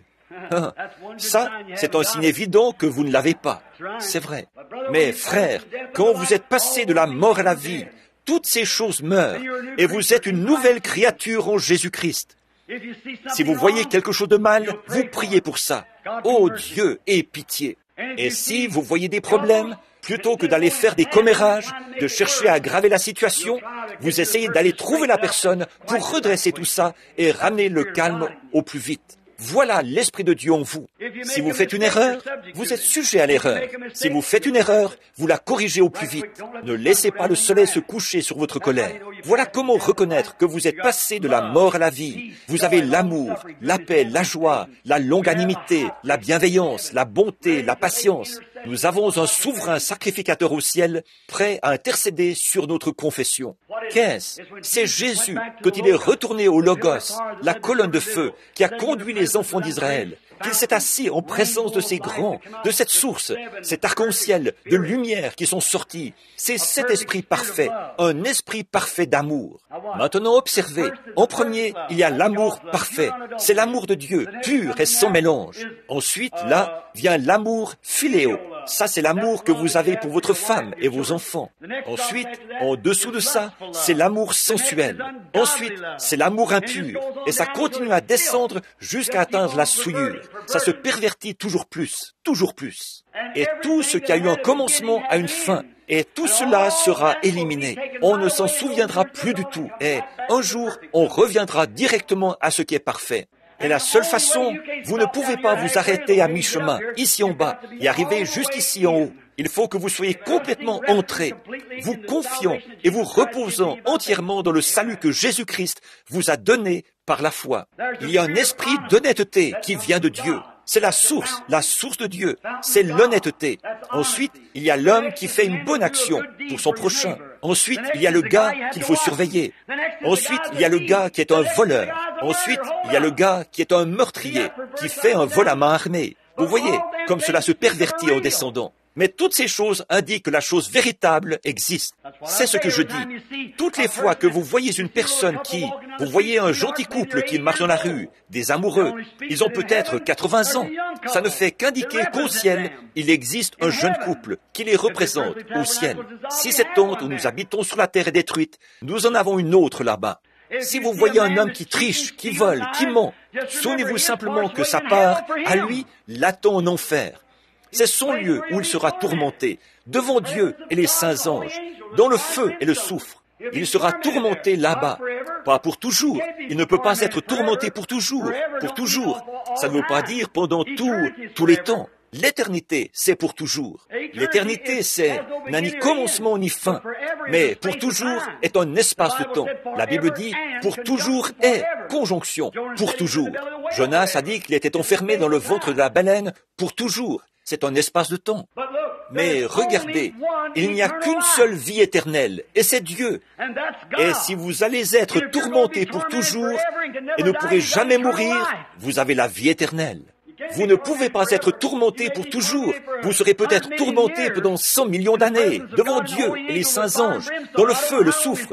Je ne sais pas combien de temps était prévu, mais cela finira par avoir une fin, parce que cela a eu un commencement. Et Dieu seul a la vie éternelle. Celui qui écoute mes paroles et qui croit à celui qui m'a envoyé n'a pas la vie pour toujours, il a la vie éternelle. Cette vie qui a commencé, qui ne vient pas du tout d'ici, mais de tout là-haut, la vie éternelle, Zoé, la vie même de Dieu descend et habite dans l'homme. Alors, il est éternel avec Dieu et ne peut pas mourir. C'est ce que la parole dit. Réfléchissez à ça. Existe-t-il deux vies éternelles? Vous ne pouvez pas répondre à ça, n'est-ce pas? Il y a une seule vie éternelle, et c'est la vie de Dieu. Cette autre sorte de vie, quelle qu'elle soit, elle a une fin. Et tout ce qui a eu un commencement a une fin. Mais tout ce qui n'a pas eu de commencement n'a pas de fin. Et Dieu a dit qu'il nous donnerait la vie éternelle, qu'il n'a pas de commencement. Nous sommes simplement devenus une partie de lui. Et, en fait, la vie qui est en nous n'a pas été amenée ici par la nature humaine. La nature nous a donné un esprit, mais cet esprit-là est mort. Et nous avons reçu l'Esprit de Dieu.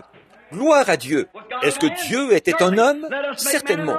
Faisons l'homme à notre image. Qu'est-ce que Dieu était? Une théophanie, un corps. Et là-bas, l'homme a été fait comme ça et placé comme responsable du jardin. Mais il n'y avait pas d'homme qui puisse cultiver le sol, qui ait des sens. Alors, il a créé l'homme de la poussière de la terre, une forme de vie animale.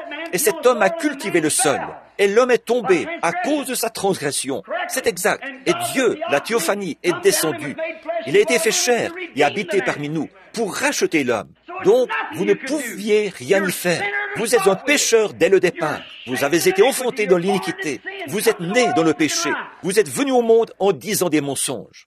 Vous êtes né ici, dans ce monde, par suite d'un désir sexuel entre votre père et votre mère. Vous êtes absolument voué à l'enfer. Peu m'importe ce que vous faites. Vous aurez beau ne jamais mentir ni voler, observer tous les commandements et tout le reste, et vous irez en enfer comme l'hirondelle qui revient à son nid. Mais le seul moyen pour vous de pouvoir revivre un jour, c'est d'accepter le Saint-Esprit, la vie éternelle de Dieu. Qu'est-ce qui a fait de vous ce que vous êtes? Au commencement, quand le Saint-Esprit a couvé la terre, il n'y avait rien d'autre que des éruptions volcaniques. Une petite fleur de Pâques est apparue. Dieu a dit, c'est joli. Continue à couver. Les fleurs sont apparues, l'herbe est apparue, les arbres sont apparus, les oiseaux, sortis de la poussière, se sont envolés, les animaux sont apparus, un homme est apparu.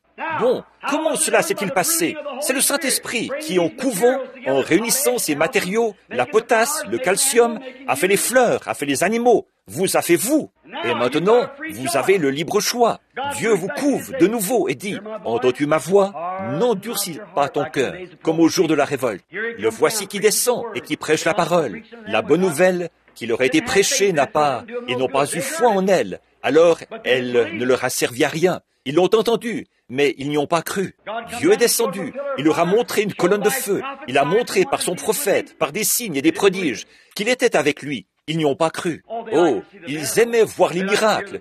Ils aimaient écouter le prophète. Mais pour ce qui est d'y croire, ça non. Leur vie l'a prouvé. Maintenant, il dit, ne tombez pas en donnant le même exemple d'incrédulité. En effet, en ce dernier jour, à l'Église des Nations, Dieu est apparu de nouveau. Même signe, même prodige, même colonne de feu, confirmé, prouvé. N'endurcissons pas nos cœurs et ne tombons pas dans la tentation de là-bas, l'incrédulité, car nous pourrirons sur cette terre et ce sera terminé. Quand le Saint-Esprit frappe à votre cœur, si longtemps après que vous entendez ma voix, n'endurcissez pas votre cœur. Il dit, mon enfant, ceci est la vérité. Ne regardez pas le messager, écoutez le message, croyez-y, n'endurcissez pas votre cœur comme au jour de la révolte. Quand il entend ta voix qui dit, n'endurcissez pas votre cœur. Alors il dit, oui Seigneur, je crois. Alors vous entrez dans la vie. Le Saint-Esprit entre en vous. Votre vieil esprit qui vous fait convoiter et haïr, il meurt. Et la méchanceté, l'inimitié et la haine, et toutes ces choses meurent. Et vous devenez remplis d'amour, de joie, de paix. Vous vous reposez. Peu importe combien les vents peuvent souffler, tout va bien. Mon ancre tient bon au-dedans du voile, dans chaque orage et chaque tempête. Mon ancre tient bon au-dedans du voile, car Christ est le roc où je me tiens. Tout le reste est sable mouvant. Voilà, c'est ça. Eddie Perronnet, c'est lui qui a écrit ce chant bien connu. Tout le reste, toutes les dénominations, tous les credos, toutes les doctrines disparaissent. Christ. Vous dites, eh bien, je connais la Bible. On n'a pas la vie parce qu'on connaît la Bible. Je connais mon catéchisme. On n'a pas la vie parce qu'on connaît son catéchisme. Eh bien, je suis chrétien. On n'a pas la vie parce qu'on professe le christianisme. On a la vie parce qu'on le connaît, lui. C'est en le connaissant, lui, que vous avez la vie. Alors vous entrez dans son repos. Vous vous reposez de vos œuvres, comme Dieu s'est reposé des siennes. Vous devenez alors un fils de Dieu, participant de Dieu. Et si le Saint-Esprit vous fait la cour, vous lui faites la cour à votre tour, en disant « Oui Seigneur » ou s'il roucoule, il roucoule. Venez à moi, vous tous qui êtes fatigués et chargés, je vous donnerai du repos. Et vous dites, ah, mais je suis jeune, je dois, oh, mon pasteur, j'ai beaucoup à faire. Voyez, vous ne le trouverez jamais. Mais quand vous dites, oui, mon Seigneur, j'entends ta voix, je n'endurcis pas mon cœur, peu importe, Seigneur, c'est ta parole, et je crois en toi. Prends-moi, Jésus, tel que je suis, sans rien à moi, sinon ton sang versé pour moi. Et alors je te promets, je croirai, ô agneau de Dieu, je viens. Posez vos mains sur sa tête agonisante. Dites, Seigneur, je suis un pécheur, et tu m'as appelé. Tous ceux que le Père m'a donnés viendront à moi, et je les ressusciterai au dernier jour. Oui, Seigneur, je viens. Je n'endurcis pas mon cœur, comme ils l'ont fait lors de la révolte. Je crois réellement. Alors, qu'est-ce qu'il fait? Il vous donne sa vie, Zoé, la vie éternelle. Et si Dieu a pu nous tirer de la poussière de la terre, d'où nous sommes sortis? Est-ce que nous sommes sortis de la poussière? Tout ce que vous voyez est sorti de la poussière. Et si Dieu a pu faire de moi ce que je suis aujourd'hui, sans que j'ai eu le moindre choix à faire, juste parce que son désir était de me créer, et qu'il m'a donné la possibilité de me trouver en face du calvaire et de prendre ma décision, et j'ai pris ma décision, j'ai cru en lui, alors à combien plus forte raison va-t-il me ressusciter? S'il a fait de moi ce que je suis, sans que j'ai eu un choix à faire, et qu'ensuite j'ai fait un choix, je l'ai accepté en moi, comme il a lui-même posé ses mains et juré par lui-même qu'il me ressusciterait au dernier jour, je peux me reposer avec assurance. J'ai le repos, pas parce que je fais mon culte dimanche, pas parce que je fais mon culte le jour du sabbat, ça n'a rien à voir. Je fais mon culte parce que je suis entré dans sa paix et son repos, la paix, le repos, l'amour, la joie. Que les tempêtes se lèvent, mon encre tient bon. Avez-vous cette expérience ce soir, mon ami, qui est assis dans ce tabernacle surchauffé? Vous n'êtes pas venu pour m'entendre moi. Non, vous êtes venu pour entendre la parole. Écoutez, mon ami, si vous n'avez pas ce repos, alors vous pouvez le trouver maintenant même. Vous n'avez pas besoin de vous avancer ici, devant l'autel. Restez assis où vous êtes. Soyez sincères et dites, « Ô Christ, parle à mon cœur. Je sais qu'il fait très chaud. Je suis tout en sueur. Je transpire. Je suis affreux. Mais Seigneur, en vérité, avant demain matin, il se pourrait que je transpire de douleur, que ce soit bien plus pénible que ceci. Et il se pourrait que le médecin secoue la tête en disant, « C'est une crise cardiaque. Il est fichu. » Alors quoi? Alors quoi? Quand le grand livre sera ouvert. Alors quoi? Vous avez entendu ce chant. Alors quoi? Quand ceux qui auront rejeté le message devront justifier leur position. Alors quoi?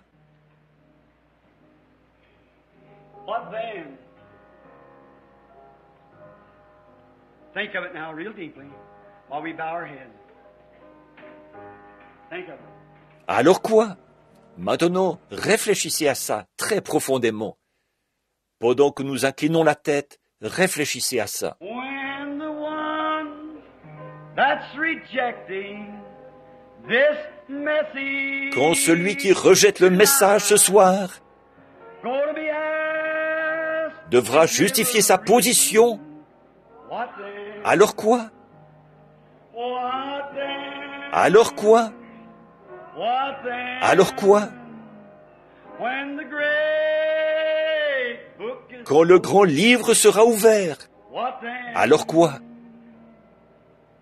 When the one that's rejecting Quand vous qui rejetez le message ce soir, tonight, you're gonna be asked, vous devrez justifier votre position, what then? alors quoi? Père Céleste, tout cela est entre tes mains maintenant. Voici le véritable sabbat se trouve devant les gens. Voici l'ange de Dieu, au cours des dernières années, a fait retentir cela dans le monde entier. Les critiqueurs et tous les autres ont essayé de condamner cela. Mais chaque fois, tu prouves que tu es Dieu. Le monde scientifique, le monde des églises, sont-ils aveugles, Seigneur? Peut-être y a-t-il quelqu'un ici ce soir qui aimerait recouvrer la vue pour continuer sa marche et ne pas tenter Dieu comme au jour de la révolte. Ne pas essayer de le tenter en étant bon le dimanche, ou en observant un certain jour, ou un certain credo, ou en étant membre d'une certaine église. Mais quelqu'un qui aimerait sortir de là, être circoncis de cœur, et recevoir le Saint-Esprit. Des gens qui le veulent, lui. Par la foi, maintenant, ils essayent de l'accepter dans leur cœur. Ils essayent de trouver grâce auprès de toi, Seigneur. Oh, ils ont peut-être parlé en langue, ils ont peut-être poussé des cris, mais ils ont toujours le même tempérament colérique. Ils ont toujours la même méchanceté. Ils font toujours des commérages et des bavardages et des choses qu'ils ne devraient pas faire. Ils ne veulent plus ça, Seigneur. Alors quoi, quand sera ouvert ce grand livre qui dit « Ces gens-là n'entreront pas dans le royaume ». Soyez donc parfaits, comme votre Père Céleste est parfait. Tout ce qui n'est pas parfait n'entrera pas. Ce soir, se confie-t-il entièrement de le crucifier? Si ce n'est pas le cas, Seigneur, puisse-t-il prononcer maintenant même ce oui éternel? Dites, Seigneur, pas une émotion, mais je sens quelque chose au fond de mon cœur, quelque chose qui me dit que je peux le faire tout de suite, par ta grâce, et je t'accepte maintenant comme mon sauveur personnel. Je rejette toutes les choses du monde, et je veux entrer dans ton repos. Et je crois que c'est ce que je fais maintenant même. Je crois que le Saint-Esprit me fait entrer directement dans ce lieu, pendant que toutes les têtes sont inclinées. Est-ce que quelqu'un a ce sentiment-là en ce moment? Levez la main. Le Saint-Esprit me fait maintenant entrer dans un lieu, là où je ne ferai plus de commérage. Que Dieu vous bénisse. Je ne ferai plus ces choses. Mon tempérament colérique est parti. Je peux vivre dans la paix, la joie, la patience à partir de cet instant. Je crois que Dieu me parle en ce moment, que je peux le faire à partir de cette heure-ci, par sa grâce. Voulez-vous lever la main? Que Dieu vous bénisse. Que Dieu bénisse cette jeune fille. Quelqu'un d'autre? Maintenant, je crois. Ne le tentez pas, comme au jour de la révolte. N'allez pas croire que, parce que nous allons à l'église le dimanche, ou que nous observons le sabbat, Paul a dit, vous qui observez les jours, ou les lunes, ou d'autres choses, je crains pour vous. La loi, qui possède une ombre des biens à venir, et non l'exacte représentation des choses, ne peut jamais amener à la perfection celui qui rend ce culte. Mais Christ vous rend parfait, parfait aux yeux de Dieu. Il ôte votre péché, vous enlève tout sentiment de culpabilité, vous donne son amour et sa joie. Voulez-vous entrer maintenant dans le repos? Que quelqu'un d'autre lève la main pour dire « J'ai fait ces choses ». Que Dieu vous bénisse, jeune fille, ici à ma gauche. Que Dieu bénisse l'homme, assis à ma droite. Vous entrez dans son repos. Réfléchissez à cela en ce moment. Just as I am, Lord. Without one plea, I'm no good. Nothing I can offer you, but just my old worn-out sinful life. Will you receive me? Priez, tel que je suis, Seigneur, sans rien à moi. Je ne vaux rien. Je ne peux rien t'offrir, si ce n'est ma vieille vie usée et pécheresse. Veux-tu m'accueillir, me purifier, me soulager, parce que j'ai promis de croire. Ô agneau de Dieu, je viens. Je viens maintenant, en croyant que maintenant je suis passé de la mort à la vie. Parce que, ici même, à ma place, je t'ai accepté comme mon sauveur, et je sens la paix dans mon cœur. 5 personnes ont levé la main. Y aurait-il encore quelqu'un qui a ce sentiment, qui voudrait lever la main? Si vous n'êtes pas un chrétien, acceptez-le en ce moment. Si vous professez être chrétien et que vous n'avez pas été ce genre de chrétien-là, vous êtes toujours un pécheur. Peu importe quelle vie vous avez menée ou ce que vous essayez de faire par vous-même. Ce que vous faites n'est pas accepté. Ce qui compte, c'est ce que lui a fait. Votre propre justice ne sera pas acceptée. Si vous arrêtez de fumer juste parce que vous vous êtes dit « Eh bien, je ferais mieux d'arrêter de fumer parce que je professe le christianisme », Dieu n'accepte pas ça. Si vous arrêtez de convoiter les femmes juste parce que vous vous faites violence, Dieu n'accepte pas ça. C'est quelque chose que vous faites. Ça, ce sont des œuvres. C'est la grâce qui vous sauve. Est-ce que Dieu est venu à vous et a retiré toutes ces choses de vous? C'est ça qu'il faut voir. Nothing you can offer. He only accepts what Christ gives. He gives you eternal life and takes it from you. Will you receive it? Vous dites, j'ai adhéré à l'Église. Il a donc fallu que j'arrête de faire ces choses. Dieu n'a pas accepté ça, ni rien que vous puissiez offrir. Il accepte seulement ce que Christ donne. Il vous donne la vie éternelle et retire ces choses de vous. Voulez-vous l'accepter? Tempête peut s'élever alentour. Viens, ancre ton âme dans le port du repos. Et dis, mon bien-aimé est à moi.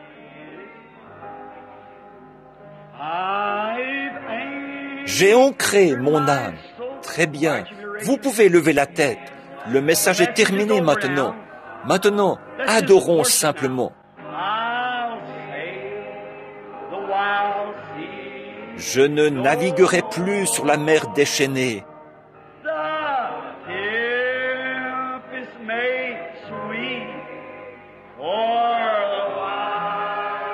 La tempête peut s'élever alentour.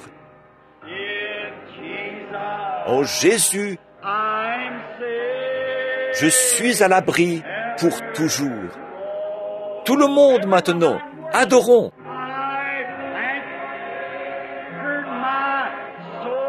J'ai ancré mon âme dans un port de repos, le sabbat. Je ne naviguerai plus sur la mer déchaînée.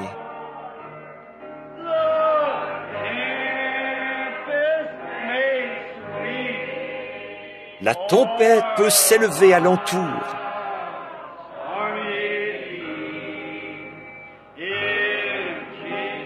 En Jésus, je suis à l'abri pour toujours.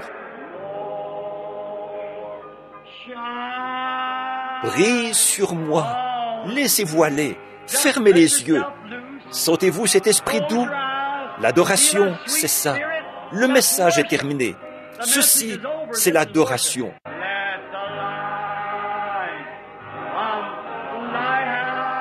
Que la lumière du phare brille sur moi.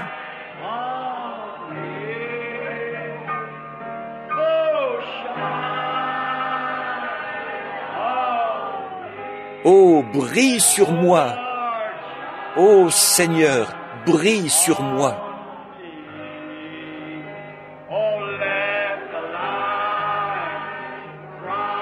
Oh, que la lumière du phare brille sur moi. Combien se sentent vraiment bien? Levez la main. Cet esprit doux, humble, c'est ça. Être comme Jésus. Être comme Jésus.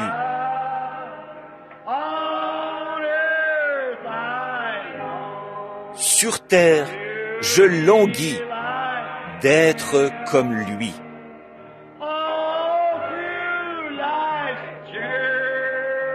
Pendant tout mon voyage, de la terre à la gloire, je ne demande qu'à adorer simplement.